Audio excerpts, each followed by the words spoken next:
Hello മക്കളെ, 2025 +1 കൊമേഴ്സിന്റെ final exam എഴുതുന്ന students ആണെന്നുണ്ടെങ്കിൽ നിങ്ങൾക്കുള്ളതാണ് ഈ ഒരു വീഡിയോ എന്ന് പറയുന്നത്. അതായത് +1 കമ്പ്യൂട്ടർ ആപ്ലിക്കേഷന്റെ A+ സീരീസ് എന്ന് പറയുന്ന ഒരു സീരീസ് ഓഫ് വീഡിയോസ് ആണ് ഞാൻ ഇവിടെ സ്റ്റാർട്ട് ചെയ്യാൻ പോകുന്നത്. അതായത് വേറൊന്നുമല്ല, നമുക്ക് +1 ടോട്ടൽ നമുക്ക് എല്ലാവർക്കും അറിയാം, +1 കമ്പ്യൂട്ടർ ആപ്ലിക്കേഷനിൽ നമുക്ക് ടോട്ടൽ പഠിക്കാനുള്ളത് 10 ചാപ്റ്റേഴ്സ് ആണ് അല്ലെ. 10 ചാപ്റ്റേഴ്സിനും ഞാൻ എന്ത് ചെയ്യാൻ പോവാന്ന് വെച്ച് കഴിഞ്ഞാൽ ഓരോ ചാപ്റ്റേഴ്സിലും ചോദിക്കാൻ സാധ്യതയുള്ള ക്വസ്റ്റ്യൻസ് വൺ ബൈ വൺ ആയിട്ട് ഓരോ വീഡിയോ ബൈ വീഡിയോ ആയിട്ട് എന്ത് ചെയ്യാൻ പോവാണ്, ഡിസ്കസ് ചെയ്യാൻ പോവാണ്. അതായത് ബേസിക്കലി ക്വസ്റ്റ്യൻസിലൂടെ നമ്മൾ കംപ്ലീറ്റ് കാര്യങ്ങളും റിവൈസ് ചെയ്തെടുക്കാൻ പോവാണ്. വേറൊന്നുമില്ല, ഈ ഒരു വീഡിയോ കണ്ടു കഴിഞ്ഞാൽ, അതായത് എല്ലാ ചാപ്റ്റേഴ്സിന്റെയും ഈ A+ സീരീസ് എന്ന് പറയുന്ന ഈ ഒരു പ്ലേലിസ്റ്റ് നിങ്ങൾ കണ്ടു കഴിഞ്ഞാൽ നിങ്ങൾക്ക് ഫുൾ മാർക്ക് കിട്ടും. അതായത് 60ലാണ് എക്സാം എന്നുണ്ടെങ്കിൽ 60ൽ 60 കിട്ടും എന്ന് ഞാൻ പറയുന്നില്ല. പക്ഷെ A+ എന്താണ് ഗ്യാരണ്ടിയാണ് അല്ലെ. A+ കിട്ടണമെങ്കിൽ നമുക്ക് എല്ലാവർക്കും അറിയാം, ഒരു 54ന്റെ മേലെയാണ് A+ കിട്ടേണ്ടത്. 60ൽ 54 എബോവ് ആണെങ്കിലായിരിക്കും നമുക്ക് A+ ഉണ്ടാവും അല്ലെ. അങ്ങനെയാണെങ്കിൽ ഈ ഒരു വീഡിയോ പ്ലേലിസ്റ്റിലുള്ള എല്ലാ ചാപ്റ്റേഴ്സും നിങ്ങൾ കംപ്ലീറ്റ് ആയിട്ട് കണ്ടിട്ടുണ്ടെങ്കിൽ ഉറപ്പായിട്ടും നിങ്ങൾക്ക് എന്ത് കിട്ടും, 54+, അതായത് A+ കിട്ടും എന്നുള്ള കാര്യത്തിൽ എന്തില്ല, യാതൊരു ഡൗട്ടും ഇല്ല. അതായത് കഴിഞ്ഞ പ്രാവശ്യം ഞാൻ ഈ സെയിം സംഭവം +2 സ്റ്റുഡൻസിന് ഞാൻ കൊടുത്തിട്ടുണ്ടായിരുന്നു. എന്നിട്ട് എക്സാം കഴിഞ്ഞ് ഞാൻ ഫീഡ്ബാക്ക് ചോദിച്ച സമയത്ത് 90% സ്റ്റുഡൻസും A+ കിട്ടും എന്നുള്ള രീതിയിലാണ് എന്ത് ചെയ്തത്, കമന്റ് ചെയ്തത്. അപ്പൊ നിങ്ങൾ എന്താ ചെയ്യേണ്ടതെന്ന് വെച്ച് കഴിഞ്ഞാൽ, അറ്റ്ലീസ്റ്റ് നിങ്ങൾ ഈ ഒരു ചാപ്റ്റർ എങ്കിലും, നിങ്ങളിപ്പോൾ ഈ വീഡിയോ കാണുകയാണെങ്കിൽ ഈ ചാപ്റ്റർ എങ്കിലും നിങ്ങൾ കണ്ടിട്ട് എന്ത് ചെയ്യുക, ഫീഡ്ബാക്ക് പറയുക. ഒരു ചാപ്റ്റർ നിങ്ങൾ ഫുൾ ആയിട്ട് കണ്ടിട്ടുണ്ടെങ്കിൽ ഉറപ്പായിട്ടും ബാക്കിയുള്ള ചാപ്റ്റേഴ്സും നിങ്ങൾ കാണുന്നുള്ള കാര്യത്തിൽ എന്തില്ല, യാതൊരു ഡൗട്ടും ഇല്ല. അപ്പൊ മക്കളെ, ഈ ഒരു ചാനലിൽ നിങ്ങൾ ആദ്യമായിട്ടാണെന്നുണ്ടെങ്കിൽ എന്ത് ചെയ്യുക, ഈ ചാനൽ ഒന്ന് സബ്സ്ക്രൈബ് ചെയ്യുക. ഈ വീഡിയോന്റെ ഒക്കെ നോട്ട് നിങ്ങൾക്ക് ഡൗൺലോഡ് ചെയ്യാൻ പറ്റും. ആ നോട്ട് ഡൗൺലോഡ് ചെയ്യാൻ വേണ്ടിയിട്ട് ഈ വീഡിയോന്റെ താഴെയുള്ള ഡിസ്ക്രിപ്ഷനിൽ ഗൂഗിൾ ഡ്രൈവിന്റെ ഒക്കെ ലിങ്ക് ഉണ്ട്. അതിൽ നിങ്ങൾക്ക് ജോയിൻ ചെയ്തിട്ട് അതിൽ ജസ്റ്റ് ക്ലിക്ക് ചെയ്തിട്ട് നിങ്ങൾക്ക് നോട്ട്സ് ഡൗൺലോഡ് ചെയ്യാൻ പറ്റും. അതേപോലെ തന്നെ നമ്മളെ ചാനലുമായിട്ട് ബന്ധപ്പെട്ട കൂടുതൽ അപ്ഡേറ്റുകളൊക്കെ കിട്ടാൻ വേണ്ടി ടെലിഗ്രാം ചാനൽ, അതുപോലെ തന്നെ വാട്സപ്പ് ചാനലൊക്കെ ഉണ്ട്. അതിൻ്റെയൊക്കെ ലിങ്ക് ഞാൻ താഴെ കൊടുക്കുന്നുണ്ട് വീഡിയോന്റെ താഴെ. അതിലൊക്കെ നിങ്ങൾക്ക് ജോയിൻ ചെയ്യാവുന്നതാണ്. ഓക്കെ അല്ലേ. അപ്പൊ അങ്ങനെയാണെങ്കിൽ മക്കളെ, നമ്മൾ സ്റ്റാർട്ട് ചെയ്യുന്നത് ഈ ഒരു A+ സീരീസിന്റെ ഫസ്റ്റ് പാർട്ടിൽ നമ്മൾ ഡിസ്കസ് ചെയ്യാൻ പോകുന്നത് നമ്മളെ +1 ഫസ്റ്റ് ചാപ്റ്റർ ആയിട്ടുള്ള ഫണ്ടമെന്റൽസ് ഓഫ് കമ്പ്യൂട്ടേഴ്സ് ആണ്. അപ്പൊ ഇവിടെ നിന്നുള്ള എല്ലാ ക്വസ്റ്റ്യൻസും നമ്മൾ നോക്കാൻ പോവാണ്. അതായത് മക്കളെ, ഈ ക്വസ്റ്റ്യൻ പേപ്പർ ഇടുന്ന ആൾക്കാർക്ക് ഇത് നിങ്ങൾ പഠിച്ചു പോയി കഴിഞ്ഞാൽ ഇതല്ലാതെ വേറെ ഒരു ക്വസ്റ്റ്യനും അവർക്ക് ഇടാനില്ല എന്നുള്ളതാണ് സത്യം. ഓക്കെ, അപ്പൊ ആ രീതിയിലായിരിക്കും ഇത് എന്ത് ചെയ്യുന്നുണ്ടാവുക, കവർ ചെയ്യുന്നുണ്ടാവുക. ക്വസ്റ്റ്യൻസ് ഒക്കെ നമ്മൾ കവർ ചെയ്യുന്നുണ്ട്. So meaning and processed form of ഡാറ്റക്ക് നമ്മൾ വിളിക്കുന്ന പേര് എന്താ, നമുക്ക് എല്ലാവർക്കും അറിയുന്നതാണ്, ഇൻഫർമേഷൻ. അതായത് മിക്കവാറും നിങ്ങളെ എക്സാമിന് ഫസ്റ്റ് ക്വസ്റ്റ്യൻ ആയിട്ട് വരാൻ സാധ്യതയുള്ള ഒരു ക്വസ്റ്റ്യൻ ആണ് ഈ ഒരു ചോദ്യം. ഓക്കെ, അധികം പരീക്ഷകളിലും ഒന്നാമത്തെ ചോദ്യമായിട്ട് തന്നെ എന്ത് ചെയ്തിട്ടുണ്ട്, മീനിങ് ഫോം ഓഫ് ഡാറ്റ എന്താണെന്ന് ചോദിച്ചിട്ടുണ്ട്. അപ്പൊ അത് ഇൻഫർമേഷൻ ആണ്. ഡാറ്റക്ക് മീനിങ് ഉണ്ടെങ്കിൽ അതിന് ഇൻഫർമേഷൻ ആണെന്നാണ് നമ്മൾ വിളിക്കുക. അതേപോലെ തന്നെ മറ്റൊരു ചോദ്യമാണ് ഇവിടുന്ന് നമുക്ക് എക്സ്പെക്ട് ചെയ്യാൻ പറ്റുന്നത്, ഡാറ്റന്റെ ഇൻഫർമേഷന്റെ വ്യത്യാസമാണ്. മക്കളെ, ഡാറ്റന്റെ ഇൻഫർമേഷന്റെ വ്യത്യാസത്തിൽ ഒരു 3 പോയിന്റ് എങ്കിലും നിങ്ങൾ എന്ത് ചെയ്ത് വെക്കുക, പഠിച്ചു വെക്കുക. ഡാറ്റ എന്ന് പറഞ്ഞാൽ റോ ഫാക്ട്സ് ആൻഡ് ഫിഗേഴ്സ് ആണ് അല്ലെ. ഇൻഫർമേഷൻ എന്ന് പറഞ്ഞാൽ എപ്പോഴും പ്രോസസ് ചെയ്തിട്ടുള്ള ഡാറ്റനെയാണ് ഇൻഫർമേഷൻ എന്ന് പറയുക. അതായത് ഡാറ്റ നമ്മൾ സാധാരണ പറയാറുള്ളത് അത് റോ മെറ്റീരിയൽ പോലെയാണ്. എന്നാൽ ഇൻഫർമേഷൻ എപ്പോഴും ഫൈനൽ ഫിനിഷ്ഡ് പ്രോഡക്റ്റ് പോലെയാണ്, ഡയറക്റ്റ് നമുക്ക് എടുത്ത് ഉപയോഗിച്ചാൽ മതി എന്നുള്ള രീതിയിൽ വരുന്നതാണ് ഇൻഫർമേഷൻ എന്ന് പറയുന്നത് അല്ലെ. പിന്നെ മറ്റൊരു കാര്യം, ഡാറ്റ എന്ന് പറയുന്നത് ഒരിക്കലും പ്രിസൈസോ അല്ലെങ്കിൽ ക്ലിയറോ ആയിട്ടുള്ള ഒരു സംഭവമല്ല. എന്നാൽ ഇൻഫർമേഷൻ എപ്പോഴും പക്ക ക്ലിയർ ആൻഡ് മീനിങ് ഫുൾ ആയിട്ടുള്ളതായിരിക്കും അല്ലെ. ഇനി വേണമെങ്കിൽ എക്സാമ്പിൾ ഇവിടെ പോയിന്റിൽ ആവശ്യമില്ല, എന്നാൽ ജസ്റ്റ് നിങ്ങൾക്ക് മനസ്സിലാവാൻ വേണ്ടി ഒരു എക്സാമ്പിൾ പഠിച്ചു നോക്കുക. ഇങ്ങനെ ഞാൻ എന്തൊക്കെയോ എഴുതി കഴിഞ്ഞാൽ ഇത് വെറും ഡാറ്റ മാത്രമാണ്. മനോജ് 17 12 എന്നൊന്നും വായിക്കുമ്പോൾ നമുക്ക് ഒന്നും കിട്ടുന്നില്ല, നമുക്ക് ഇൻഫർമേഷൻ ഒന്നും കിട്ടുന്നില്ല അല്ലെ. എന്നാൽ ഇൻഫർമേഷൻ ആണ് എക്സാമ്പിൾ പറയുന്നത്. ഇവിടെ Manoj aged 17 is in class 12 എന്നൊക്കെ പറയുമ്പോൾ നമുക്ക് കാര്യം എന്താണെന്ന് ക്ലിയർ ആയിട്ട് മനസ്സിലാവുന്നുണ്ട്. അപ്പൊ അതാണ് ഡാറ്റയും ഇൻഫർമേഷനും തമ്മിലുള്ള ഡിഫറൻസ്. അറ്റ്ലീസ്റ്റ് ഒരു 3 പോയിന്റ് എങ്കിലും നിങ്ങൾ എന്ത് ചെയ്യുക, പഠിച്ചു വെക്കുക. ഓക്കെ, അങ്ങനെയാണെങ്കിൽ മറ്റൊരു ചോദ്യമാണ് മക്കളെ, ഡാറ്റ പ്രോസസ്സിങ്ങിന്റെ സ്റ്റേജുകൾ ലിസ്റ്റ് ചെയ്യാൻ 3 മാർക്കിന് എന്ത് ചെയ്യാറുണ്ട്, പരീക്ഷയ്ക്ക് ചോദിക്കാറുണ്ട്. വെരി ഇമ്പോർട്ടന്റ് ആണ്. ഡാറ്റ പ്രോസസ്സിങ്ങിന് നമുക്ക് 6 സ്റ്റേജുകളുണ്ട്. അത് കറക്റ്റ് ആയിട്ട് നിങ്ങൾ പഠിച്ചു വെക്കുക. ഫസ്റ്റ് തന്നെ നമുക്ക് ഡാറ്റ ക്യാപ്ചർ ചെയ്യണം അല്ലെ. അങ്ങനെയാണ് ക്യാപ്ചർ ചെയ്ത ഡാറ്റ കമ്പ്യൂട്ടറിലേക്ക് ഇൻപുട്ട് ആയിട്ട് കൊടുക്കണം. ആൻഡ് ആ ഡാറ്റ തന്നെ എന്ത് ചെയ്യും, സ്റ്റോർ ചെയ്ത് വെക്കണം അല്ലെ. കമ്പ്യൂട്ടറിൽ സാധാരണ നമ്മൾ എവിടെയാണ് സ്റ്റോർ ചെയ്യുക, കമ്പ്യൂട്ടറിന്റെ മെമ്മറിയിലാണ്. കമ്പ്യൂട്ടറിന് മെമ്മറി ഉണ്ടല്ലോ, മെമ്മറിയിലാണ് സാധാരണ എന്ത് ചെയ്യാറുള്ളത്, ഡാറ്റ സ്റ്റോർ ചെയ്ത് വെക്കാറുള്ളത്. ജസ്റ്റ് മനസ്സിലാക്കുക. പ്രോസസിങ് ഓർ മാനിപ്പുലേറ്റിംഗ് ഡാറ്റ എന്ന് പറഞ്ഞാൽ ഡാറ്റ പ്രോസസ്സിംഗ് എന്ന് പറഞ്ഞാൽ ശരിക്കും പറഞ്ഞാൽ എന്താണ്, നമ്മളെ കയ്യിൽ ഡാറ്റ ഉണ്ടാവും. ആ ഡാറ്റന ഇൻഫർമേഷൻ ആക്കി മാറ്റുന്നതിനാണ് ആക്ച്വലി നമ്മൾ എന്ത് പറയുന്നത്, ഡാറ്റന ഇൻഫർമേഷൻ ആക്കി മാറ്റുന്നതിനാണ് ആക്ച്വലി നമ്മൾ എന്ത് പറയുന്നത്, ഡാറ്റ പ്രോസസ്സിംഗ് എന്ന് പറയുന്നത്. അപ്പോൾ പ്രോസസ്സിങ് ഓർ മാനിപ്പുലേറ്റിംഗ് ആ ഒരു സ്റ്റെപ്പാണ് ഇവിടെ വരുന്നത്. അപ്പോൾ ഇവിടെ നമ്മൾ എന്ത് ചെയ്യും, ഡാറ്റനെ ഇൻഫർമേഷൻ ആക്കി മാറ്റാൻ വേണ്ടി അല്ലെങ്കിൽ ഡാറ്റ പ്രോസസ്സ് ചെയ്യാൻ വേണ്ടിയിട്ട് ഒരുപാട് ഓപ്പറേഷൻസ് ചെയ്യും, ഒരുപാട് കാൽക്കുലേഷൻസും കാര്യങ്ങളെല്ലാം ചെയ്യും. അത് ചെയ്യുന്ന സ്റ്റെപ്പിനെയാണ് നമ്മൾ എന്തുകൊണ്ട് ഉദ്ദേശിക്കുന്നത്, ഈ ഒരു പ്രോസസ്സിംഗ് ഓർ മാനിപ്പുലേറ്റിംഗ് ഡാറ്റ കൊണ്ട് ഉദ്ദേശിക്കുന്നത്. പിന്നെ നമ്മൾ പ്രോസസ്സ് ഒക്കെ ചെയ്താൽ നമുക്ക് ഔട്ട്പുട്ട് കിട്ടുമല്ലോ. ഔട്ട്പുട്ട് കിട്ടിക്കഴിഞ്ഞാൽ ഔട്ട്പുട്ട് എന്ത് ചെയ്ത് കൊടുക്കുക, എന്താ പറയുക, ഔട്ട്പുട്ട് ഡിവൈസസിലൂടെ ആളുകൾക്ക് കാണിച്ചു കൊടുക്കുക. അതാണ് ഔട്ട്പുട്ട് ഓഫ് ഇൻഫർമേഷൻ. അവസാനമായിട്ട് ഡിസ്ട്രിബ്യൂഷൻ ഓഫ് ഇൻഫർമേഷൻ. എടാ നമുക്ക് ഔട്ട്പുട്ട് ഒക്കെ കിട്ടി, ഇൻഫർമേഷൻ നല്ല അടിപൊളിയായിട്ടൊക്കെ കിട്ടി. അങ്ങനെയാണ് ഇത് ആവശ്യമുള്ള അല്ലെങ്കിൽ ഉപകാരപ്പെടുന്ന ആളുകളിലേക്ക് ഡിസ്ട്രിബ്യൂട്ട് ചെയ്ത് കൊടുക്കുന്നതിനാണ് ഡിസ്ട്രിബ്യൂഷൻ ഓഫ് ഇൻഫർമേഷൻ എന്ന് പറയുന്നത്. അപ്പൊ ഈ 6 സ്റ്റേജുകൾ പഠിച്ചു വെച്ചാൽ നിങ്ങൾക്ക് കിട്ടാൻ പോകുന്നത് 3 മാർക്കാണ്. വെരി വെരി ഇമ്പോർട്ടന്റ് ആയിട്ടുള്ള ക്വസ്റ്റ്യൻ കൂടിയാണ് കേട്ടോ ഇത്. ഇത് ഇമ്പോർട്ടന്റ് ആണ്. അപ്പൊ ഇതെന്ത് ചെയ്ത് വെക്കുക, നന്നായിട്ട് തന്നെ ഈ ഒരു ക്വസ്റ്റ്യന്റെ ആൻസർ നിങ്ങളൊന്ന് പഠിച്ചു വെക്കുക. ഓക്കെ അല്ലേ? യെസ്. അടുത്ത ക്വസ്റ്റ്യൻ എന്ന് പറയുന്നത് ഈ ഒരു ചോദ്യമാണ്. ഫങ്ഷണൽ യൂണിറ്റ്സ് ഡയഗ്രാമോട് കൂടി എക്സ്പ്ലെയിൻ ചെയ്യാൻ പരീക്ഷയ്ക്ക് ചോദിക്കാറുണ്ട്. ഒന്നുമില്ല, നിങ്ങൾ ഈ ഡയഗ്രാം കൊണ്ട് പഠിച്ചു വെക്കുക. കമ്പ്യൂട്ടറിന്റെ ഫങ്ഷണൽ യൂണിറ്റ്സ് എന്ന് ചോദിച്ചാൽ മനസ്സിലാക്കിക്കോ, 4 എണ്ണമാണ്. Input unit, central processing unit, memory unit, output unit. അപ്പോൾ അത് അടങ്ങുന്ന ഈ ഒരു ഡയഗ്രാം നിങ്ങൾ പഠിച്ചു വെക്കുക. അതിൽ ഓർത്ത് വെക്കേണ്ടത് സെൻട്രൽ പ്രോസസിംഗ് യൂണിറ്റ് ഒറ്റക്കല്ല, നമുക്കറിയാം അല്ലേ. Control unit, arithmetic logic unit, registers, ഇങ്ങനെ 3 പാർട്ട് ഉണ്ട്. അപ്പോൾ ഈ ഒരു ഡയഗ്രാം നിങ്ങൾ പഠിച്ചു വെക്കുക. ഈ ഡയഗ്രത്തിന് ചിലപ്പോൾ ഇങ്ങനെയും ചോദിക്കും, functional units of A computer എന്നുള്ള രീതിയിൽ, അല്ലെങ്കിൽ കമ്പ്യൂട്ടറിന്റെ ബ്ലോക്ക് ഡയഗ്രാം വരക്കാൻ ചോദിച്ചാലും നിങ്ങൾ ഈ ഒരു ഡയഗ്രാം ആണ് എന്ത് ചെയ്യേണ്ടത്, വരക്കേണ്ടത് കേട്ടോ. ബ്ലോക്ക് ഡയഗ്രാം വരക്കാൻ ചോദിച്ചാലും ഈ ഒരു ഡയഗ്രാം ആണ് വരക്കേണ്ടത്. പിന്നെ ഒരു കാര്യം ഇതുമായിട്ട് ബന്ധപ്പെട്ട് എക്സ്ട്രാ ഓർത്ത് വെക്കാനുള്ളത്, ചിലപ്പോൾ പരീക്ഷയ്ക്ക് അത് ചോദിച്ചാലോ എന്ന് കരുതി പറയാണ്, ഈ ഒരു ഡയഗ്രാം ഒക്കെ കണ്ടുപിടിച്ച, അല്ലെങ്കിൽ ഈ ഒരു ഡയഗ്രാം ആണ് കമ്പ്യൂട്ടറിന്റെ ബേസിക് ആർക്കിടെക്ചർ എന്നൊക്കെ കണ്ടുപിടിച്ച ആൾ ആരാണെന്ന് വെച്ച് കഴിഞ്ഞാൽ ജോൺ വോൺ ന്യൂമാൻ ആണ് കേട്ടോ. ജോൺ വോൺ ന്യൂമാൻ ആണ് ഇങ്ങനെ ഒരു ആർക്കിടെക്ചർ ഒക്കെ കമ്പ്യൂട്ടറിന് ഉണ്ട് എന്നുള്ളതൊക്കെ കണ്ടുപിടിച്ചത്. ഓക്കെ, അപ്പൊ ഇതാണ് കമ്പ്യൂട്ടറിന്റെ functional units. Functional units list ചെയ്യാൻ പറഞ്ഞാൽ ഇത് 4 എണ്ണമാണ്. ഡയഗ്രാം വരക്കാൻ പറഞ്ഞാൽ ഈ ഡയഗ്രാം. ഈ മോഡലൊക്കെ കമ്പ്യൂട്ടറിന് പ്രൊപ്പോസ് ചെയ്ത ആളെ പേര് ചോദിച്ചാൽ ജോൺ വോൺ ന്യൂമാൻ ആണ്.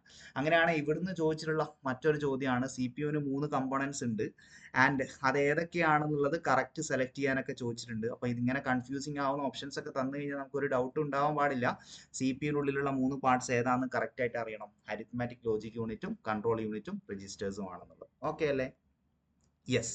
അങ്ങനെയാണെങ്കിൽ ഈ ഒരു ഭാഗത്ത് നിന്ന് വരുന്ന മറ്റൊരു ചോദ്യമാണ് GIGO-ന്റെ ഫുൾ ഫോം. ഓക്കെ, GIGO-ന്റെ ഫുൾ ഫോം എന്താണെന്ന് വെച്ച് കഴിഞ്ഞാൽ മക്കളെ, ഗാർബേജ് ഇന്ന് ഗാർബേജ് ഔട്ട് എന്ന് പറയുന്നതാണ്. അതായത് ഞാൻ ഈ വീഡിയോയിൽ ഡിസ്കസ് ചെയ്യുന്നത് വെറും ഇമ്പോർട്ടൻറ്റ്, അതായത് ഏറ്റവും മോസ്റ്റ് ഇമ്പോർട്ടൻ്റ് ആയിട്ടുള്ള ക്വസ്റ്റ്യൻസ് മാത്രമല്ല, കുറച്ച് എല്ലാതെയും ചോദിക്കാവുന്ന കുറച്ച് ക്വസ്റ്റ്യൻസ് ഉണ്ട്. കാരണം ഞാൻ നിങ്ങൾക്ക് ഗ്യാരണ്ടി ചെയ്യുന്നത് എന്താണെന്ന് വെച്ച് കഴിഞ്ഞാൽ A+ ആണ്. അതായത് കമ്പ്യൂട്ടർ ആപ്ലിക്കേഷനിൽ A+ കിട്ടാൻ ഏത് രീതിയിൽ പഠിക്കണം. ഞാൻ നിങ്ങളോട് പറഞ്ഞത് നിങ്ങൾക്ക് പാസ്സാവും, ഈ വീഡിയോ കണ്ടാൽ നിങ്ങൾ ജസ്റ്റ് പാസ്സാവും, അല്ലെങ്കിൽ ഈ വീഡിയോ കണ്ടാൽ നിങ്ങൾക്ക് 40ന്റെ മേലെ കിട്ടും എന്നല്ല ഞാൻ പറഞ്ഞത്. ഈ വീഡിയോ കണ്ടാൽ ഷുവറായിട്ടും 54+ എന്ന് പറഞ്ഞാൽ A+ എന്തായാലും നിങ്ങൾക്ക് കിട്ടുന്നതാണ്. അപ്പോൾ A+ ഒക്കെ നമുക്ക് ഒരു സബ്ജക്റ്റിൽ കിട്ടണമെങ്കിൽ അത്യാവശ്യം നമ്മൾ എന്ത് ചെയ്യേണ്ടി വരും, അതൊന്ന് നോക്കേണ്ടി വരും. അപ്പോൾ നിങ്ങൾ ചെയ്യേണ്ട കാര്യം വളരെ സിമ്പിൾ ആണ്. ഈ വീഡിയോ പ്ലേലിസ്റ്റ് കംപ്ലീറ്റ് ആയിട്ട് കണ്ടാൽ ഉറപ്പായിട്ട് നിങ്ങൾക്ക് A+ കിട്ടും. കാരണം കഴിഞ്ഞ പ്രാവശ്യം ഞാൻ +2-ന് സെയിം സംഭവം ചെയ്തപ്പോൾ +2-ലുള്ള എല്ലാ സ്റ്റുഡൻസും, അല്ലെങ്കിൽ ആ വീഡിയോസ് കണ്ട 90% പേരും വന്നിട്ട് എന്ത് ചെയ്തിട്ടുണ്ട്, വീഡിയോന്റെ താഴെ A+ കിട്ടും സർ എന്നുള്ള രീതിയിൽ എന്ത് ചെയ്തിട്ടുണ്ട്, കമന്റ് ചെയ്തിട്ടുണ്ട്. അപ്പോൾ അതുകൊണ്ടാണ് പറയുന്നത്, നിങ്ങൾ എന്ത് ചെയ്യുക, ഇത് കംപ്ലീറ്റ് ആയിട്ട് കാണുക ആൻഡ് ഈ നോട്ട്സ് വായിക്കുക എന്നുള്ളതാണ്. നോട്ട്സ് ഡൗൺലോഡ് ചെയ്യാൻ വേണ്ടിയിട്ട് താഴെ പറയുന്ന ലിങ്കിലൊക്കെ നിങ്ങൾക്ക് ജോയിൻ ചെയ്താൽ മതി. ഓക്കെ അല്ലേ? അങ്ങനെയാണ് GIGO-ന്റെ ഫുൾ ഫോം എന്താ, ഗാർബേജ് ഇൻ ഗാർബേജ് ഔട്ട്. അതായത് ജസ്റ്റ് ഫുൾ ഫോം മാത്രം പഠിച്ചു വെച്ചാൽ മതി. ഒന്നുമില്ല, ഇതുകൊണ്ട് ഉദ്ദേശിക്കുന്നത് എന്താണെന്ന് വെച്ചാൽ കമ്പ്യൂട്ടർ വെറുതെ നമുക്ക് കറക്റ്റ് ആയിട്ടുള്ള ഔട്ട്പുട്ട് അങ്ങ് തരൂല എപ്പോഴും. അതായത് കമ്പ്യൂട്ടറിന് കറക്റ്റ് ആയിട്ടുള്ള ഔട്ട്പുട്ട് നമുക്ക് തരണമെങ്കിൽ നമ്മൾ കൊടുക്കുന്ന ഇൻപുട്ടും എന്തായിരിക്കണം, കറക്റ്റ് ആയിരിക്കണം. കറക്റ്റ് ഇൻപുട്ട് കൊടുത്താൽ മാത്രമേ കറക്റ്റ് ഔട്ട്പുട്ട് കിട്ടുള്ളൂ. കാരണം നമ്മൾ റോങ് ആയിട്ടുള്ള, തെറ്റായിട്ടുള്ള ഇൻപുട്ട് കൊടുത്താൽ ആ തെറ്റായിട്ടുള്ള ഇൻപുട്ടിനെ കറക്റ്റ് ചെയ്തിട്ട് കറക്റ്റ് ആയിട്ടുള്ള ഔട്ട്പുട്ട് തരാൻ മാത്രമുള്ള എന്താ പറയുക, കോമൺ സെൻസ് ഒന്നും കമ്പ്യൂട്ടറിനില്ല. ജസ്റ്റ് ഇതിൻ്റെ ഒരു ഫുൾ ഫോം നിങ്ങൾ പഠിച്ചു വെക്കുക. ഗാർബേജ് ഇൻ ഗാർബേജ് ഔട്ട് എന്താണോ കൊടുക്കുന്നത് അതേ കിട്ടുള്ളൂ. ഗാർബേജ് ആണ് ഇൻപുട്ട് ആയിട്ട് കൊടുക്കുന്നുണ്ടെങ്കിൽ അത് തന്നെ ഔട്ട്പുട്ട് ആയിട്ട് കിട്ടുള്ളൂ എന്നാണ് ഈ ഒരു സ്റ്റേറ്റ്മെന്റ് കൊണ്ട് ഉദ്ദേശിക്കുന്നത് കേട്ടോ. ചിലപ്പോൾ ഒരുപക്ഷെ ഗാർബേജ് ഇൻ ഗാർബേജ് ഔട്ട് എന്ന് പറഞ്ഞാൽ എന്താണ് മീൻ ചെയ്യുന്നതെന്നൊക്കെ ഒരുപക്ഷെ ചോദിക്കാൻ പറ്റും. കാരണം കമ്പ്യൂട്ടർ ഒരു ഒബീഡിയന്റ് സെർവന്റ് ആണ്. നമ്മൾ എന്താണോ കൊടുക്കുന്നത് അതിനെ ബേസ് ചെയ്തിട്ട് മാത്രമേ അതിന് വർക്ക് ചെയ്യാൻ പറ്റുള്ളൂ.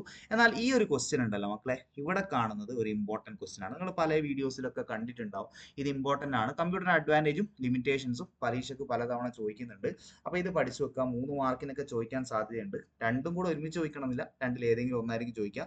ഏറ്റവും ഇമ്പോർട്ടൻ്റ് എന്ത് തന്നെയാണ്, അഡ്വാൻറ്റേജ് തന്നെയാണ്. കമ്പ്യൂട്ടറിന് അഡ്വാൻറ്റേജ് എന്തൊക്കെയാണ്? ഒന്ന്, ഭയങ്കര ഫാസ്റ്റ് ആയിട്ട് വർക്ക് ചെയ്യും. വളരെ ആക്യുറേറ്റ് ആണ്. അതുപോലെ തന്നെ ഡിലിജൻസ് പറഞ്ഞാൽ എത്ര സമയം വേണമെങ്കിലും ഹാർഡ് വർക്ക് ചെയ്യും, ഒരു ബോറിങ്ങോ കാര്യങ്ങളൊന്നും ഇല്ല. വേഴ്സറ്റാലിറ്റി എന്ന് പറയുന്ന വേർഡ് കൊണ്ട് ഉദ്ദേശിക്കുന്നത് വേറൊന്നുമല്ല, വെറൈറ്റി ആണ്. അതായത് കമ്പ്യൂട്ടർ ചെയ്യുന്ന ടാസ്കുകളെല്ലാം വെറൈറ്റി ഓഫ് ടാസ്കുകളാണ് അല്ലെ. നമ്മൾ ഏത് ഏരിയയിൽ നോക്കിയാൽ അവിടെയൊക്കെ കമ്പ്യൂട്ടേഴ്സ് ഉണ്ട്, വെറൈറ്റി ഓഫ് ടാസ്കുകളാണ് കമ്പ്യൂട്ടർ ചെയ്യുന്നത്. പിന്നെ ഇതിന് ഹ്യൂജ് മെമ്മറി ഉണ്ട്, ഭയങ്കരമായിട്ടുള്ള മെമ്മറി ഉണ്ട്, അല്ലെങ്കിൽ വേറെ രീതിയിൽ പറഞ്ഞാൽ ഓർത്ത് വെക്കാനുള്ള, റിമെമ്പർ ചെയ്യാനുള്ള കപ്പാസിറ്റി ഉണ്ട് എന്ന് പറയാം.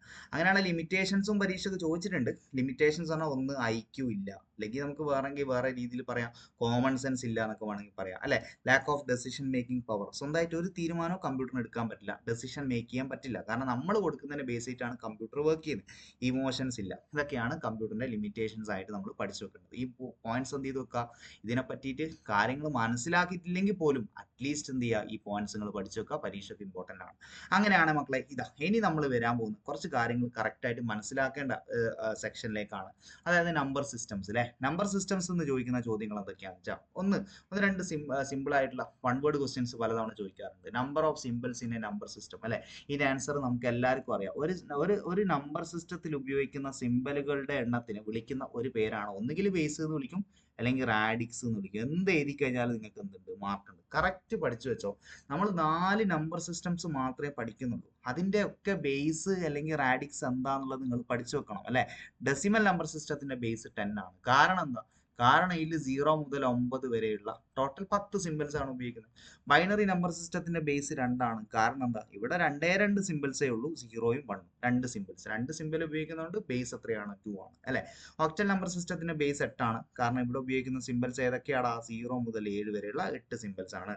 ഹെക്സാഡെസിമൽ നമ്പർ സിസ്റ്റത്തിന്റെ ബേസ് 16 ആണ്. അതിനുള്ള കാരണം എന്തായിരുന്നു, 0 മുതൽ 9 വരെയുള്ള ടോട്ടൽ എത്ര സിമ്പിൾസ് ആയി, 10 സിമ്പിൾസും. പിന്നെ നിങ്ങൾ നോക്ക്, ABCDEF അല്ലെ, ABCDEF ഇത് എത്രയായി, ടോട്ടൽ 6ഉം അല്ലെ. 10ഉം 6ഉം കൂടെ കൂട്ടി എത്രയായി, 16. ഇങ്ങനെ 16 സിമ്പിൾസ് ഉപയോഗിക്കുന്നതുകൊണ്ട് ഹെക്സാഡെസിമൽ നമ്പർ സിസ്റ്റത്തിന് നമ്മൾ എന്ത് വിളിക്കും, അതിന്റെ ബേസ് 16 ആണെന്ന് പറയും. ഓക്കെ അല്ലേ.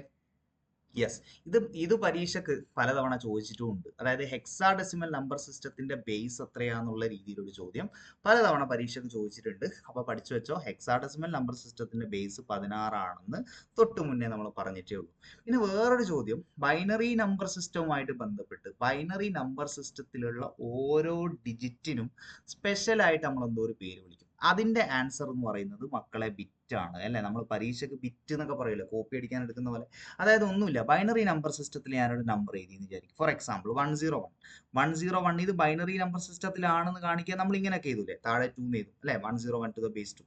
എടാ, ഇവിടെ എഴുതിയിട്ടുള്ളതിൽ നിങ്ങൾ ശ്രദ്ധിക്കുക, ഈ ഓരോ ഡിജിറ്റ് ഉണ്ടല്ലോ, ഈ 1 ഒരു ഡിജിറ്റ് ആണ്, ഇത് വേറെ ഡിജിറ്റ് ആണ്, ഇത് വേറെ ഡിജിറ്റ് ആണ്. ഓരോ ഡിജിറ്റിനും നമ്മൾ വിളിക്കുന്ന ഒരു പേരാണ് ബിറ്റ്. വെരി സിമ്പിൾ കേട്ടോ. ബൈനറി നമ്പർ സിസ്റ്റത്തിലെ ഓരോ ഡിജിറ്റിനും നമ്മൾ വിളിക്കുന്ന പേരാണ് ബിറ്റ്. അപ്പൊ ഇവിടെ എത്ര ബിറ്റ് ഉണ്ട് എന്ന് വെച്ചാൽ ഇവിടെ 3 ബിറ്റ് ആണുള്ളത് കേട്ടോ. ബൈനറി ഡിജിറ്റ് എന്ന് പറയുന്ന സംഭവത്തിന്റെ ഷോർട്ട് ഫോം ആയിട്ടാണ് ആക്ച്വലി നമ്മൾ എന്ത് എടുക്കുന്നത്, ബിറ്റ് എടുക്കുന്നത് എന്നുള്ള കാര്യമൊക്കെ നമുക്ക് ചിലപ്പോൾ അറിയുന്നതായിരിക്കും. യെസ്, അങ്ങനെയാണ്. മറ്റൊരു ചോദ്യമാണ്, ഇത് നമ്പർ സിസ്റ്റംസിന്റെ ഭാഗത്തുനിന്ന് വരുന്നതാണ്. MSD എന്താ, LSD എന്താ? മക്കളെ, ഒരു നമ്പർ തന്നിട്ട് നിങ്ങളോട് ചോദിക്കും മോസ്റ്റ് സിഗ്നിഫിക്കന്റ് ഡിജിറ്റ്, അതായത് MSD ഏതാ എന്ന് ചോദിച്ചാൽ നിങ്ങൾ ഒന്നും നോക്കണ്ട, നേരെ വിട്ടോ ഇങ്ങോട്ടേക്ക്. അതിന്റെ ഏറ്റവും ഇടത് ഭാഗത്തുള്ള ഏറ്റവും ലെഫ്റ്റ് സൈഡിലുള്ള നമ്പർ ആയിരിക്കും എന്തായിട്ട് വരിക, MSD ആയിട്ട് വരിക. അങ്ങനെയാണ് ആ നമ്പറിന്റെ ഏറ്റവും റൈറ്റ് സൈഡിലുള്ള നമ്പർ ഉണ്ടല്ലോ, അതായിരിക്കും എന്തായിട്ട് വരിക, LSD ആയിട്ട് വരിക. ഓക്കെ, അതായത് പഠിച്ചു വെച്ചോ. ചിലപ്പോൾ അതിന്റെ ഫുൾ ഫോം ഒക്കെ ആയിരിക്കും ചോദിക്കുക. MSD എന്ന് പറഞ്ഞാൽ മോസ്റ്റ് സിഗ്നിഫിക്കന്റ് ഡിജിറ്റ്, LSD എന്ന് പറഞ്ഞാൽ ലീസ്റ്റ് സിഗ്നിഫിക്കന്റ് ഡിജിറ്റ്. പഠിച്ചു വെക്കുക കേട്ടോ. ആൻഡ് അതിനുള്ള കാരണം എന്താന്ന് വേണമെങ്കിൽ ഞാൻ പറഞ്ഞുതരാം. 823 സാറേ എന്തുകൊണ്ടാണ് ഇത് ലീസ്റ്റ് സിഗ്നിഫിക്കന്റ് ഡിജിറ്റ് ആയത് 3? അതായത് ഒന്നുമില്ല, ഇത് ഏതാ ബേസ് 10 അല്ലേ. അപ്പൊ പവർ ആയിട്ട് വരിക, ഇതിന്റെ പവർ 3ന്റെ പവർ ആയിട്ട് വരിക 10⁻�0. അതായത് 1 നമുക്കറിയാം അല്ലെ, ഒറ്റ 10 100 അല്ലെ, 1s 10s 100s ഒക്കെ നമുക്കറിയാം. 2ന്റെ പവർ ആയിട്ട് വരിക 10⁻1 ആണ്. ഈ 8ന്റെ പവർ ആയിട്ട് വരിക 10ന്റെ സ്ക്വയർ ആണ്. അപ്പൊ നിങ്ങൾ നോക്ക്, ഏതിനാടാ ഏറ്റവും പവർ കൂടുതൽ, ഏതിനാ? അല്ല, ഞാനിവിടെ ഏതാണെങ്കിൽ ഇത് 1, ഇത് 10, ഇതിന്റെ പവർ അല്ലെങ്കിൽ ഇതിന്റെ വെയിറ്റ് 10, ഇതിന്റെ വെയിറ്റ് എത്രയാ 100 അല്ലെ. അപ്പൊ ഏതിനാ ഏറ്റവും പവർ കൂടുതൽ? 8നല്ലേ. ഈ പവർ കൂടിയ സാധനത്തിനാണ് നമ്മൾ എന്ത് പറയാ, MSD എന്ന് പറയാ അല്ലെ. എന്തിനാ ഏറ്റവും പവർ കുറവ്? 3കല്ലേ ഏറ്റവും പവർ കുറവ്. അപ്പൊ ഏറ്റവും പവർ കുറഞ്ഞതിനാണ് ലീസ്റ്റ് എന്ന് പറയാം കേട്ടോ, ലീസ്റ്റ് സിഗ്നിഫിക്കന്റ് ഡിജിറ്റ് എന്ന് പറയാം. Very simple. ഒരു നമ്പറിൽ ഏറ്റവും വെയിറ്റ് കൂടുതലുള്ളതിന് മോസ്റ്റ് സിഗ്നിഫിക്കൻറ്റ് ഡിജിറ്റ് എന്ന് പറയും, ഏറ്റവും വെയിറ്റ് കുറഞ്ഞതിന് ലീസ്റ്റ് സിഗ്നിഫിക്കൻറ്റ് ഡിജിറ്റ് എന്ന് പറയും. നിങ്ങൾ വെയിറ്റ് ഒന്നും ആലോചിക്കണമെന്നില്ല. ഒരു നമ്പർ എന്നാൽ ഏറ്റവും ലെഫ്റ്റിലുള്ള നമ്പറിനെ എടുത്തിട്ട് MSD ആക്കുക, ഏറ്റവും റൈറ്റിലുള്ള നമ്പറിനെ എടുത്തിട്ട് LSD ആക്കുക. വെരി വെരി സിമ്പിൾ ആയിട്ടുള്ള കാര്യമാണ്. ഇനി നമ്പർ കൺവേർഷൻ്റെ കാര്യം ഞാൻ പറഞ്ഞുതരാം. നമ്പർ കൺവേർഷൻ ഇനിയും നിങ്ങൾക്ക് അറിയില്ലെങ്കിൽ നിങ്ങൾ ടെൻഷൻ അടിക്കണ്ട.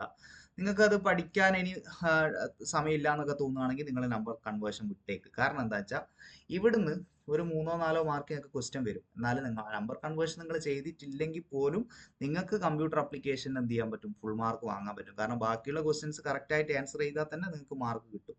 അതുകൊണ്ട് നമ്പർ കൺവേർഷൻ ആലോചിച്ചിട്ട് നിങ്ങൾ എന്ത് ചെയ്യണ്ട, ടെൻഷൻ അടിക്കണ്ട. എന്നാലും ഞാൻ എന്ത് ചെയ്തു തരാം, എന്നെ കൊണ്ട് പറ്റുന്ന രീതിയിൽ ഈ ഒരു ഷോർട്ട് വീഡിയോയിൽ നമ്പർ കൺവേർഷൻസ് ഒന്ന് എക്സ്പ്ലെയിൻ ചെയ്തു തരാം. ഇനിയിപ്പോൾ നിങ്ങൾക്ക് നമ്പർ കൺവേർഷൻസ് ഫുള്ളായിട്ട് വീഡിയോസ് ഒക്കെ വേണമെങ്കിൽ നിങ്ങൾ റിക്വസ്റ്റ് ചെയ്താൽ ഉറപ്പായിട്ടും എന്ത് ചെയ്യും, ആ വീഡിയോ ചെയ്യുന്നതായിരിക്കും കേട്ടോ. അങ്ങനെയാണെങ്കിൽ ഇത്രയേ ഉള്ളൂ. നമ്പർ കൺവേർഷൻ എന്ന് പറയുമ്പോൾ നമ്മൾ ഇത്രയും നമ്പർ കൺവേർഷൻ മാത്രമേ പഠിക്കുന്നുള്ളൂ. ആദ്യം നമ്മൾ പഠിക്കുന്നത് ഡെസിമലിനെ ബൈനറി ആക്കുന്നതാണ് അല്ലേ. പിന്നെ നമ്മൾ ഡെസിമലിനെ ഒക്ടൽ ആക്കുന്നത് പഠിക്കുന്നുണ്ട്. പിന്നെ എന്താ മക്കളെ, ഡെസിമലിനെ ഹെക്സാഡെസിമൽ ആക്കുന്നത് പഠിക്കുന്നുണ്ട്. എടാ ഇത്രയും കൺവേർഷൻസ് നിങ്ങളോട് ചോദിച്ചാൽ നിങ്ങൾ എന്താ ചെയ്യണ്ടേ? യെസ്, ഇവിടെ നിങ്ങൾ എന്താ ചെയ്യണ്ടേ, ഡിവൈഡാ ചെയ്യണ്ടേ അല്ലേ. ഡെസിമലിനെ ബൈനറി ആക്കാൻ പറഞ്ഞാൽ നിങ്ങൾ ആ നമ്പറിനെ 2 കൊണ്ട് ഇങ്ങനെ തുരുതുരാ റിപ്പീറ്റഡ് ആയിട്ട് ഡിവൈഡ് ചെയ്യും. എന്നിട്ട് റിമൈൻഡേഴ്സ് താഴ്ന്ന മേലേക്ക് ഓർമ്മ ഉണ്ടല്ലോ. ഇനി ഡെസിമലിനെ ഒക്ടൽ ആക്കാൻ പറഞ്ഞാലോ 8 കൊണ്ടാണ് ഡിവൈഡ് ചെയ്യണ്ടേ, എന്നിട്ടാണ് റിമൈൻഡർ താഴ്ന്ന മേലേക്ക് എഴുതണ്ടേ. ഹെക്സാഡെസിമൽ ആണെങ്കിൽ 16 കൊണ്ട് ഡിവൈഡ് ചെയ്യുക, റിമൈൻഡേഴ്സ് താഴ്ന്ന മേലേക്ക് എഴുതുക. ഇത് ആദ്യം നിങ്ങൾ മനസ്സിലാക്കുക. അങ്ങനെയാണെങ്കിൽ അടുത്ത കൺവേർഷൻ ഏതാടാ? അടുത്ത കൺവേർഷൻ ഇതിൻ്റെ ഓപ്പോസിറ്റാണ്. അതായത് ഇതിൻ്റെ ഓപ്പോസിറ്റ് എന്ന് പറഞ്ഞാൽ നിങ്ങൾക്ക് ഒരു ബൈനറി നമ്പർ തരും, അല്ലെങ്കിൽ നിങ്ങൾക്ക് ഒരു ഒക്ടൽ നമ്പർ തരും, അല്ലെങ്കിൽ നിങ്ങൾക്ക് ഒരു ഹെക്സാഡെസിമൽ നമ്പർ തരും. എന്നിട്ട് നിങ്ങളോട് പറയും ഡെസിമലിലേക്ക് മാറ്റാൻ. ഈ ഒരു കേസാണ് നിങ്ങളോട് പറയുന്നത് എന്നുണ്ടെങ്കിൽ ഇവിടെ നിങ്ങൾ ഒരു കാര്യം ആലോചിച്ച് വെച്ചാൽ മതി അല്ലേ. ഈ ഒരു കേസിൽ നമ്മൾ എന്താ ചെയ്യുന്നത്, പവർ എന്ന് പറയുന്ന വേർഡ് ആലോചിച്ച് വെക്കുക. അതായത് നമ്മൾ എന്താ ചെയ്യുന്നത്, പവർ എന്ന് പറയുന്ന വേർഡ് ആലോചിച്ച് വെക്കുക. അതായത് നിങ്ങൾ ചെയ്യേണ്ടത്, ഇപ്പോൾ ബൈനറി ആണെങ്കിൽ നമ്പർ എല്ലാം 2ന്റെ പവേഴ്സ് അല്ലേ, 2ന്റെ പവേഴ്സ് വെച്ച് മൾട്ടിപ്ലൈ ആഡ് ചെയ്യും. അപ്പോൾ നിങ്ങൾക്ക് ഡെസിമൽ കിട്ടും അല്ലേ. ഇനിയിപ്പോൾ ഒക്ടൽ ആണെങ്കിൽ 8ന്റെ പവേഴ്സ് വെച്ച് മൾട്ടിപ്ലൈ ആഡ് ചെയ്യുക, അപ്പം ഡെസിമൽ കിട്ടും. ഹെക്സാഡെസിമൽ ആണെങ്കിൽ 16ന്റെ പവേഴ്സ് വെച്ച് മൾട്ടിപ്ലൈ ചെയ്യുക, ആഡ് ചെയ്യുക, അപ്പം നിങ്ങൾക്ക് ഡെസിമൽ കിട്ടും. ഇതാണ് രണ്ടാമത്തെ കൺവേർഷൻ. അടുത്ത കൺവേർഷൻ എന്ന് പറയുന്നത് മക്കളെ, നിങ്ങളോട് ചിലപ്പോൾ പറയും ഒരു ഒക്ടൽ നമ്പർ തന്നിട്ട് പറയും ബൈനറി എഴുതാൻ. ഇവിടെ നിങ്ങൾ ആലോചിക്കേണ്ടത് 3 എന്ന് പറയുന്ന ഒരു കണക്കാണ്. അതായത് ഒക്ടൽ നമ്പറിനെ ബൈനറി ആക്കാൻ 3 ഡിജിറ്റ് വെച്ച് ചെയ്താൽ മതി അല്ലേ. നമ്മൾ പഠിച്ചിട്ടുണ്ട് ഓരോ ഒക്ടൽ നമ്പറിനെയും 3 ബിറ്റ് ബൈനറി വെച്ച് ചെയ്താൽ പറ്റും. അത് എഴുതി കഴിഞ്ഞാൽ നിങ്ങൾക്ക് ബൈനറി കിട്ടും. ഇനിയിപ്പം ബൈനറി തന്നിട്ട് ഇങ്ങോട്ടാക്കാനാണ് പറയുന്നതെന്നുണ്ടെങ്കിൽ നിങ്ങൾ എന്ത് ചെയ്താൽ മതി, ആ ബൈനറിനെ 3 വെച്ച് ഗ്രൂപ്പ് ചെയ്താൽ. ഇത് നമുക്ക് അറിയുന്ന കാര്യമാണ്.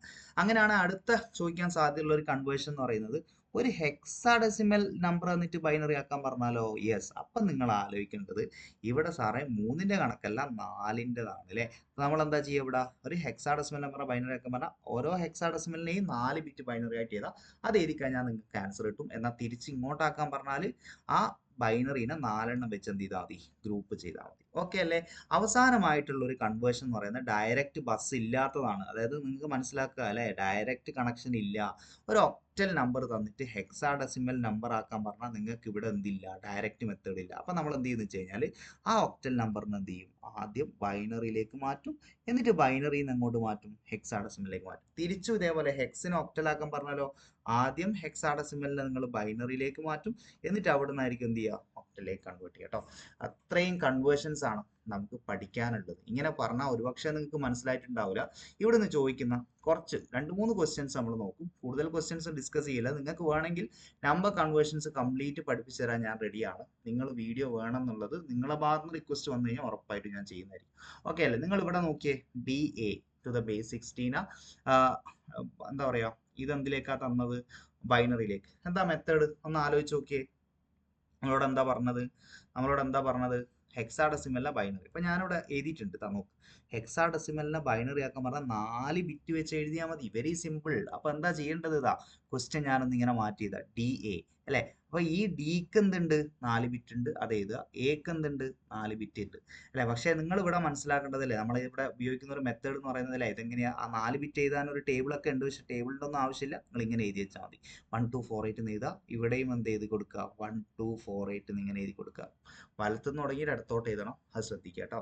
ഇനി ഇവിടെ ഈ ഡിജിറ്റ് ഒക്കെ കൂട്ടിയിട്ട് ഡി ഉണ്ടാക്കണം. അപ്പൊ നിങ്ങൾ ആലോചിക്കേണ്ടത് ഡി എന്ന് പറഞ്ഞാൽ ആക്ച്വലി ഹെക്സാഡെസിമലിൽ നമ്മൾ ഈ എക്ക് പകരമാണ് അല്ലെ 10ന് പകരമാണ് ആക്ച്വലി എ ഉപയോഗിക്കുന്നത്. അതുപോലെ നോക്കുകയാണെങ്കിൽ 11ന് പകരമാണ് ബി ഉപയോഗിക്കുന്നത് അല്ലെ, 12ന് പകരമാണ് സി ഉപയോഗിക്കുന്നത്, 13ന് പകരമാണ് ഡി ഉപയോഗിക്കുന്നത്, 14ന് പകരമാണ് ഇ ഉപയോഗിക്കുന്നത് ആൻഡ് 15ന് പകരമാണ് എഫ് ഉപയോഗിക്കുന്നത്. അങ്ങനെയാണെങ്കിൽ നോക്കിയേ ഡി എന്തിനു പകരം, ഡി ഉപയോഗിക്കുന്ന 13ന് പകരം. അപ്പൊ ഇവിടെ ആക്ച്വലി നിങ്ങൾ 13 ഉണ്ടാക്കിയാൽ മതി. ഈ ഡിജിറ്റ്സ് ഒക്കെ കൂട്ടി 13 ഉണ്ടാക്കണം. എങ്ങനെയാ 13 ഉണ്ടാക്കുക ഒന്ന് പറഞ്ഞേ.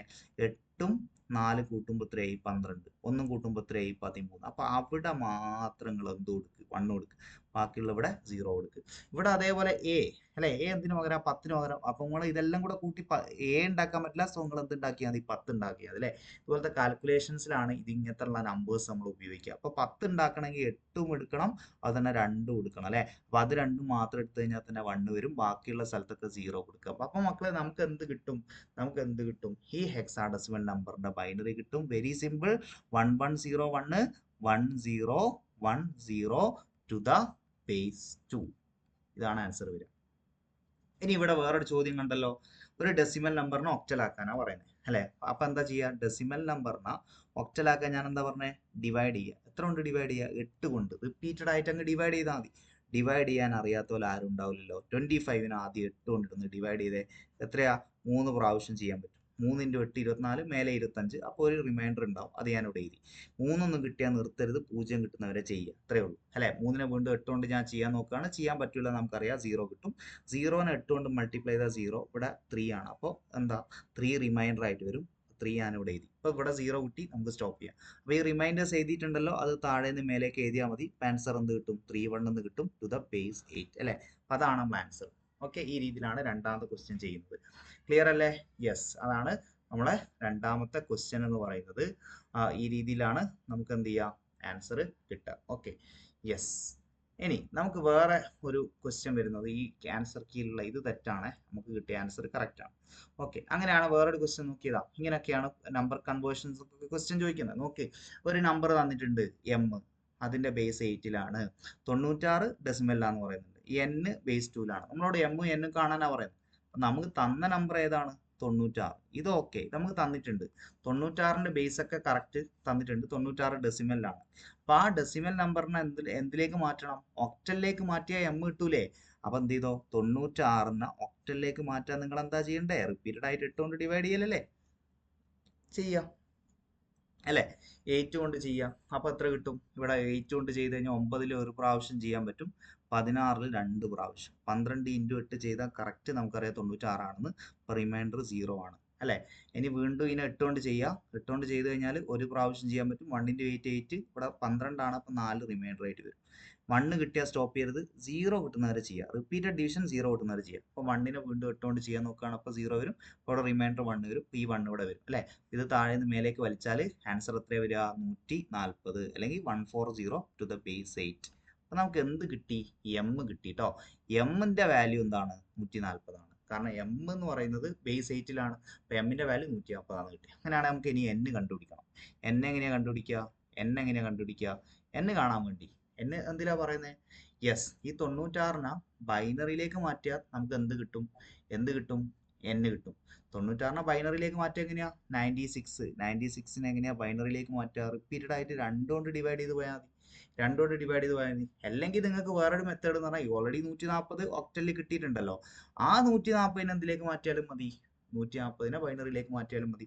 തൽക്കാലം ഞാൻ 96നെ അങ്ങ് ബൈനറിയിലേക്ക് മാറ്റുകയാണ്. 96നെ 2 കൊണ്ട് ഡിവൈഡ് ചെയ്താൽ 48 കിട്ടും. ഇവിടെ റിമൈൻഡർ 0. 48നെ 2 കൊണ്ട് ഡിവൈഡ് ചെയ്താൽ 24 കിട്ടും, റിമൈൻഡർ 0. 24നെ 2 കൊണ്ട് ഡിവൈഡ് ചെയ്താൽ 12 കിട്ടും, റിമൈൻഡർ 0. 12നെ 2 കൊണ്ട് ഡിവൈഡ് ചെയ്താൽ 6 കിട്ടും, റിമൈൻഡർ 0. 6നെ 2 കൊണ്ട് ഡിവൈഡ് ചെയ്താൽ 3 കിട്ടും, റിമൈൻഡർ 0. 3നെ 2 കൊണ്ട് ഡിവൈഡ് ചെയ്യുമ്പോൾ 1 കിട്ടും, ഇവിടെ റിമൈൻഡർ 1 ആണ് അല്ലെ. 1നെ 2 കൊണ്ട് ഡിവൈഡ് ചെയ്യാൻ നോക്കുകയാണ്, പക്ഷെ ചെയ്യാൻ പറ്റില്ല, 0 കിട്ടും. 0 × 2 0, ഇവിടെ മേലെ 1 ഉണ്ട്, അപ്പോൾ ആ 1 റിമൈൻഡർ ആയിട്ട് വരും. ഇത് താഴെ നിന്ന് മേലേക്ക് എഴുതി കഴിഞ്ഞാൽ നമുക്ക് ആൻസർ കിട്ടും. എത്രയാ, 1 1 0 0 0 0 0 ടു ദ ബേസ് 2. ഇതാണ് നമുക്ക് ആൻസർ വരും. എന്നിന്റെ വാല്യൂ ഇതാണ്. Okay, yes. അപ്പൊ എം ഇതാണ്, എൻ എന്താണ്, ഇതാണ്. ഓക്കെ അല്ലേ. അപ്പൊ ഈ രീതിയിലാണ് ആ ക്വസ്റ്റ്യൻ ചെയ്യുന്നത്. അതേപോലെ തന്നെ മറ്റൊരു ചോദ്യം നമ്മളോട് തന്നത് എന്താണ്, ഒരു ഒക്ടൽ നമ്പർ വന്നിട്ട് ഡെസിമൽ ആക്കാൻ ചോദിക്കുന്നുണ്ട്. ഒക്ടൽ നമ്പറിനെ എങ്ങനെയാണ് ഡെസിമൽ ആക്കുക? അതാ ഇവിടെ ഉണ്ട് മെത്തേഡ്. ഒരു ഒക്ടൽ നമ്പർ ഇതാ, ഒക്ടൽ നമ്പറിനെ ഡെസിമൽ. നിങ്ങൾ ആലോചിക്കേണ്ടത് ഏത് നമ്പർ ആയാലും ഡെസിമലിലേക്ക് മാറ്റാൻ പറഞ്ഞാൽ ഈ ഒരു വേർഡ് ഓർത്ത് വെച്ചാൽ മതി, പവർ. അല്ലെ, തന്നിട്ടുള്ള നമ്പറിനെ പവർ കൊണ്ട് മൾട്ടിപ്ലൈ ചെയ്യുക, ആഡ് ചെയ്യുക. അല്ലെ, വെരി സിമ്പിൾ ആണ്. അപ്പോൾ 34 അല്ലേ, അപ്പോൾ ഇവിടെ നമുക്ക് ഡെസിമലിലേക്ക് മാറ്റണമെങ്കിൽ പവർ ആലോചിച്ചാൽ മതി. ഇപ്പൊ ഇതിന്റെ പവർ എത്ര വരിക? തന്നിട്ടുള്ള നമ്പർ ഒക്ടൽ ആയതുകൊണ്ട് ഇത് 8⁻0 ആയിരിക്കും, ഇത് 8⁻1 ആയിരിക്കും. 8⁻0 എന്ന് പറഞ്ഞാൽ 1 ആണ്, 8⁻1 എന്ന് പറഞ്ഞാൽ 8 ആണ്. ഇനി അത് രണ്ടും ഒന്ന് മൾട്ടിപ്ലൈ ചെയ്താൽ നമുക്ക് ആൻസർ ആയി. 3 × 8 എത്രയാ? 3 × 8 24 വരും, പ്ലസ് 4 × 1 എത്രയാ? 4 വരും. ഇത് രണ്ടും കൂടെ കൂട്ടുമ്പോൾ 28 വരും. Okay, 28 to the base 10. Answer decimal അല്ലേ, ടു ദ ബേസ് 10. ഇതായിരിക്കും നമുക്ക് ആൻസർ വരിക കേട്ടോ. അപ്പോൾ ഈ രീതിയിലൊക്കെയുള്ള നമ്പർ കൺവേർഷൻസിന്റെ ചോദ്യം നമുക്ക് എക്സ്പെക്ട് ചെയ്യാം. അതേപോലെ തന്നെ മറ്റൊരു ചോദ്യമാണ് ഫിൽ ഇൻ ദ സീരീസ് എന്ന് പറഞ്ഞിട്ട്. ഇങ്ങനെ ഒരു ക്വസ്റ്റ്യൻ എന്ത് ചെയ്തിട്ടുണ്ട്, എക്സാമിന് ചോദിച്ചിട്ടുണ്ട്. അത് നോക്കിയേ, ഇത് അധികം ഒക്ടൽ നമ്പർ സിസ്റ്റത്തിൽ നിന്നാണ് ചോദിച്ചിട്ടുള്ളത്. 151 to the base 8, 153, 153 to the base 8, 155 to the base 8. അപ്പോൾ നിങ്ങൾ ആലോചിക്കും, ഇത് സിമ്പിൾ ക്വസ്റ്റ്യൻ അല്ലേ, അടുത്തത് 157, പിന്നെ 159 അല്ലേ? അങ്ങനെയല്ല. അതായത് നിങ്ങൾ ആലോചിക്കണം, നമുക്ക് തന്നിട്ടുള്ള ക്വസ്റ്റ്യൻ ഏതിലാണ് ശ്രദ്ധിക്കുക, നമുക്ക് തന്നിട്ടുള്ള നമ്പർ എല്ലാം ഒക്ടലിലാണ്. അപ്പോൾ ഒക്ടലിൽ കൊണ്ടുപോയിട്ട് 157 to the base 8 എന്ന് എഴുതാം, അത് ഓക്കെയാണ്, പ്രശ്നമൊന്നുമില്ല. എന്നാൽ ഒക്ടൽ നമ്പർ സിസ്റ്റത്തിൽ ഒരിക്കലും എന്തുണ്ടാവില്ല, 159 ഉണ്ടാവില്ല. ഈ 9 എന്ന് പറയുന്ന സിമ്പിൾ ഒരിക്കലും ഒക്ടൽ ഉണ്ടാവില്ല. ഒക്ടൽ നമ്പർ സിസ്റ്റത്തിൽ 0 മുതൽ 7 വരെയുള്ള സിമ്പിൾ അല്ലേ ഉണ്ടാവുള്ളൂ. അപ്പോൾ 159 എഴുതാൻ പറ്റില്ല. അപ്പോൾ നമുക്ക് ആക്ച്വലി എങ്ങനെയാണ് ഇത് വരുന്നതെന്ന് വെച്ച് കഴിഞ്ഞാൽ, നിങ്ങൾക്കറിയാം 157 എന്ന് പറഞ്ഞാൽ ആക്ച്വലി 157 ആ മൊത്തം കഴിഞ്ഞു അല്ലേ? നിങ്ങൾ ആലോചിച്ച് നോക്കുക, എങ്ങനെയാണ് നമ്പർ എണ്ണുക?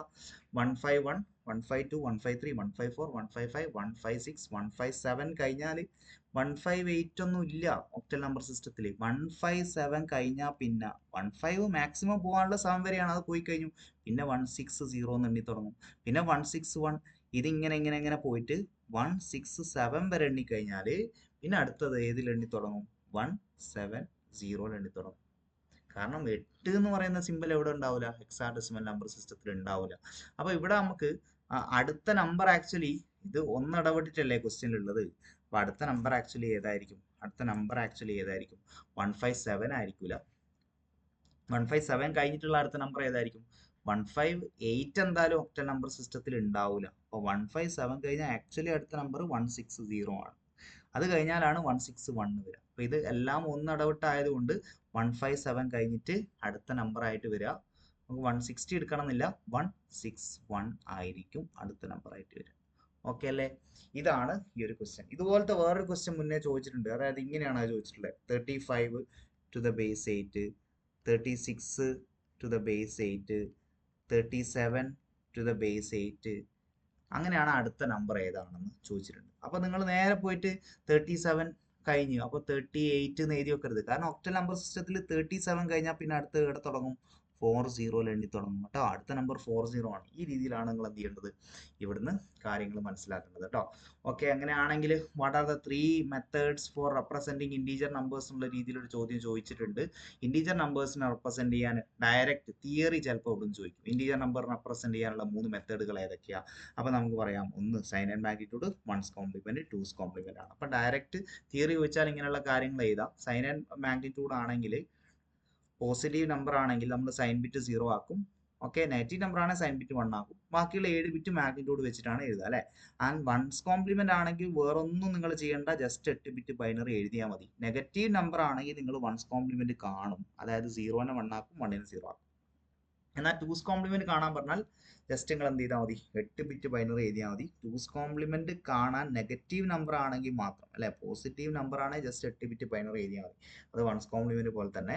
എന്നാൽ 2's കോംപ്ലിമെന്റ് ആണെങ്കിൽ അത് 1's കോംപ്ലിമെന്റ് കൂടെ ഒന്ന് കൂട്ടിയിട്ട് അത് കണ്ടുപിടിക്കുകയാണ് ചെയ്യുക. ബേസിക്കലി ഇതൊന്നുമില്ല, ഈ representation of integers positive number ആണെങ്കിൽ ജസ്റ്റ് നിങ്ങൾ 8 ബിറ്റ് ബൈനറി മാത്രം എഴുതിയാൽ മതി കേട്ടോ. അങ്ങനെയാണെങ്കിൽ ചോദ്യം ഇങ്ങനെയൊക്കെയാണ് വരിക: -30ന്റെ സൈൻ ആൻഡ് മാഗ്നിറ്റ്യൂഡ് കാണാൻ. അപ്പോൾ നിങ്ങൾ ആദ്യം ചെയ്യേണ്ട പണി എന്താ വെച്ചാൽ, സൈൻ ആൻഡ് മാഗ്നിറ്റ്യൂഡ് എന്ന് പറയുമ്പോൾ നിങ്ങൾ മനസ്സിലാക്കുക, 1 ബിറ്റ് സൈനും 7 ബിറ്റ് എന്തിനുമാണ്? മാഗ്നിറ്റ്യൂഡിനുമാണ് അല്ലേ? ഇത് നമ്മൾ പഠിച്ചിട്ടുണ്ട്. ഓക്കെ, അങ്ങനെയാണ് -30യുടെ സൈൻ ആൻഡ് മാഗ്നിറ്റ്യൂഡ് കാണാൻ പറഞ്ഞാൽ ആദ്യം നിങ്ങൾ നമ്പർ എടുക്കുക 30. അതിൻ്റെ എന്ത് കണ്ടുപിടിക്കുക? ബൈനറി കണ്ടുപിടിക്കുക. ഇത് ഡെസിമൽ നമ്പർ അല്ലേ? അതിന്റെ ബൈനറി കാണാൻ എന്താ ചെയ്യണ്ടേ? റിപ്പീറ്റഡ് ആയിട്ട് രണ്ടുകൊണ്ട് ഡിവൈഡ് ചെയ്ത് പോകണം. പക്ഷെ അതിനൊന്നും നിങ്ങൾ നിൽക്കണ്ട. ഡെസിമൽ ടു ബൈനറിക്ക് എന്തുണ്ട്? ഒരു ഷോർട്ട് കട്ട് ഉണ്ട്. 30ന്റെ ബൈനറി കാണാൻ നിങ്ങൾ ഈ ഒരു മെത്തേഡ് ഉപയോഗിച്ചാൽ മതി. 1 ഇടുക, 2 ഇടുക, 4 ഇടുക, 4ന്റെ ഡബിൾ 8 ഇടുക, 8ന്റെ ഡബിൾ 16 ഇടുക. ഇങ്ങനെ ഓരോന്നിന്റെ ഡബിൾ എഴുതി പോവുക. ഓക്കെ, 16ന്റെ ഡബിൾ എഴുതിയാൽ 32 ആയി പോകും. അത് വേണ്ട, കാരണം അതിലും ചെറുതാണ് നമ്മൾ ക്വസ്റ്റ്യൻ.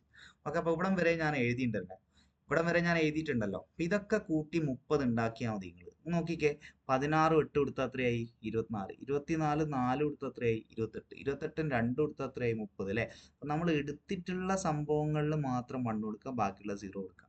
അപ്പൊ ഇതായിരിക്കും എന്ത്? 30ന്റെ ബൈനറി.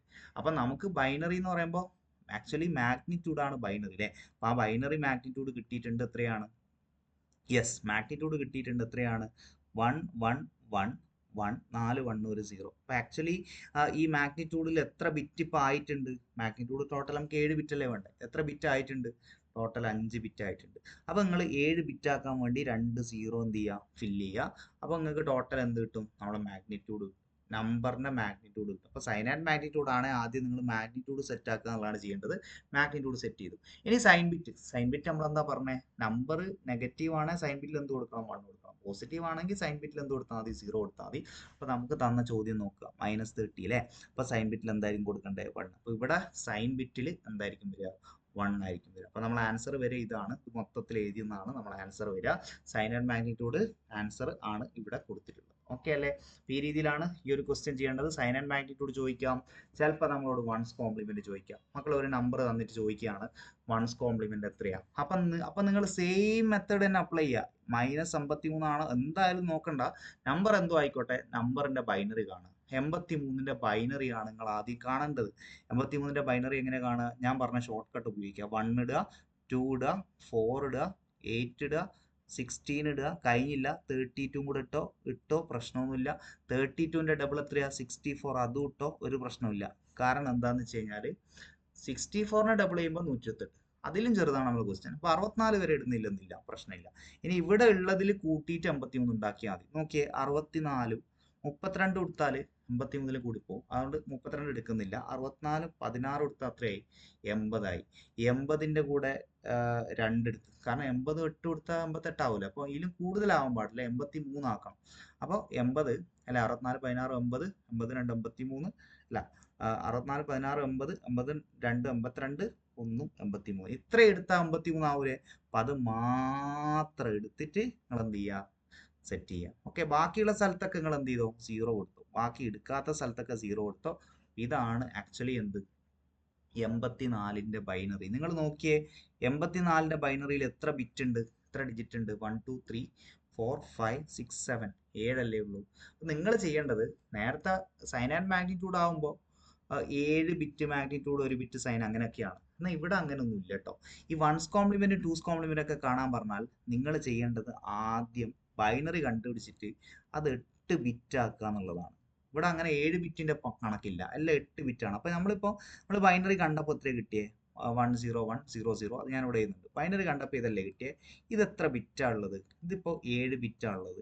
നിങ്ങൾ ചെയ്യേണ്ടത് അത് 8 ബിറ്റ് ആക്കുക എന്നുള്ളതാണ്. 8 ബിറ്റ് ആക്കാൻ ഒന്നുമില്ല, ഇവിടെ ഒരു 0 കൂടെ ഇട്ടാൽ 8 ബിറ്റ് ആക്കും. അപ്പൊ 8 ബിറ്റ് ആയോ? 8 ബിറ്റ് ആയി. 8 ബിറ്റ് ആയിട്ട് നിങ്ങൾ ചോദ്യം നോക്കുക, നമ്പർ നെഗറ്റീവ് ആണോ? യെസ്, നമ്പർ നെഗറ്റീവ് ആണ്. നെഗറ്റീവ് ആണെങ്കിൽ, കാരണം ഇവിടെ എഴുതിയിട്ടുണ്ട് സൈൻ വൺസ് കോംപ്ലിമെന്റ് ആവുമ്പോൾ പോസിറ്റീവ് നമ്പർ ആണെങ്കിൽ ജസ്റ്റ് 8 ബിറ്റ് കണ്ടാൽ മതി. അതായത് ഇപ്പൊ നമ്മളോട് ചോദ്യം +53 ആയിരുന്നെങ്കിൽ ഇവിടം വരെ ചെയ്ത ആൻസർ ആണ്, 8 ബിറ്റ് ബൈനറി എഴുതിയ ആൻസർ ആണ്. എന്നാൽ നമ്പർ നെഗറ്റീവ് ആണെങ്കിലാണ് നിങ്ങൾ എന്ത് ചെയ്യുക? 0നെ 1 ആക്കുക, 1നെ 0 ആക്കുന്ന പരിപാടിക്ക് നിൽക്കാൻ പാടുള്ളൂ. അപ്പൊ നിങ്ങൾ എന്ത് ചെയ്യാന്ന് വെച്ചാൽ, നമ്പർ എന്താണ്? നെഗറ്റീവ് ആണ്. അപ്പൊ നിങ്ങൾ എന്ത് ചെയ്യുക? ഈ സാധനത്തിനെ ഒന്ന് വൺസ് കോംപ്ലിമെന്റ് ആക്കി കളയുക. അതായത് 0നെ 1 ആക്കുക, 1നെ 0 ആക്കുക. ഓക്കെ, അപ്പൊ നമുക്ക് എന്താ കിട്ടുക? ഈ 0നെ എന്തായി പോകും? 1 ആയി പോകും. ഈ 1 എന്താവും? 0 ആവും. ഈ 0 എന്താവും? 1 ആവും. ഈ 1 എന്താവും? 0 ആവും. ഈ 2 0 ഇല്ലേ, അത് രണ്ടും എന്തായി പോവും? 1 ആയി പോവും. ഈ 2 1 എന്താവും? 2 0 ആയി പോവും. അപ്പൊ മക്കളെ, ഇതാണ് നമ്മളെ എന്തായിട്ട് വരിക? വൺസ് കോംപ്ലിമെന്റ് ആയിട്ട് വരിക. മനസ്സിലായല്ലോ? ഒരു നമ്പറിനെ വൺസ് കോംപ്ലിമെന്റ് എഴുതാൻ ചോദിക്കും, സൈൻ ആൻഡ് മാഗ്നിറ്റ്യൂഡ് എഴുതാൻ ചോദിക്കും, ടൂസ് കോംപ്ലിമെന്റ് എഴുതാൻ ചോദിക്കും. ഇത് മൂന്നും കറക്റ്റ് പഠിക്കാതെ നിങ്ങൾക്ക് A+ ഒരുപക്ഷെ കിട്ടണമെന്നില്ല. അതുകൊണ്ടാണ് എന്ത് ചെയ്യുന്നത്? അതൊക്കെ ഇതിൽ ഉൾപ്പെടുത്തുന്നത്. ഓക്കെ, അപ്പം മനസ്സിലാക്കി വെക്കുക, ക്ലിയർ ആയിരിക്കണം. നമ്പർ നെഗറ്റീവ് ആണോ നോക്കുക. നെഗറ്റീവ് അല്ലെങ്കിൽ നിങ്ങൾ ജസ്റ്റ് 8 ബിറ്റ് ബൈനറി എഴുതിയാൽ മതി. നമ്പർ പോസിറ്റീവ് നമ്പർ പോസിറ്റീവ് ആണെങ്കിൽ, അതായത് നെഗറ്റീവ് അല്ലെങ്കിൽ ജസ്റ്റ് ഇതുപോലെ 8 ബിറ്റ് ബൈനറി എഴുതിയാൽ മതി. നമ്പർ നെഗറ്റീവ് ആണെങ്കിൽ മാത്രം വൺസ് കോംപ്ലിമെന്റ് കാണുക, അതായത് 0 1 ആക്കുക, 1 0 ആക്കുക. ഓക്കെ അല്ലേ? അപ്പോൾ നമുക്ക് കിട്ടുന്ന ആൻസർ ഇതാണ് 101 011 00. റെഡി അല്ലേ? അങ്ങനെയാണ് ഇതാ ഒരു ചോദ്യം ഇതാ ടൂസ് കോംപ്ലിമെന്റ് കാണാനും പരീക്ഷയ്ക്ക് ചോദിക്കാം. ഇപ്പൊ നമ്മളിവിടെ ഒരു ക്വസ്റ്റ്യൻ ആയിട്ട് -30 എടുത്തിട്ടുണ്ട്. എന്താ ചെയ്യേണ്ടത്? ടൂസ് കോംപ്ലിമെന്റ് കാണാൻ പറഞ്ഞു. Very simple. Again same method ആണ്.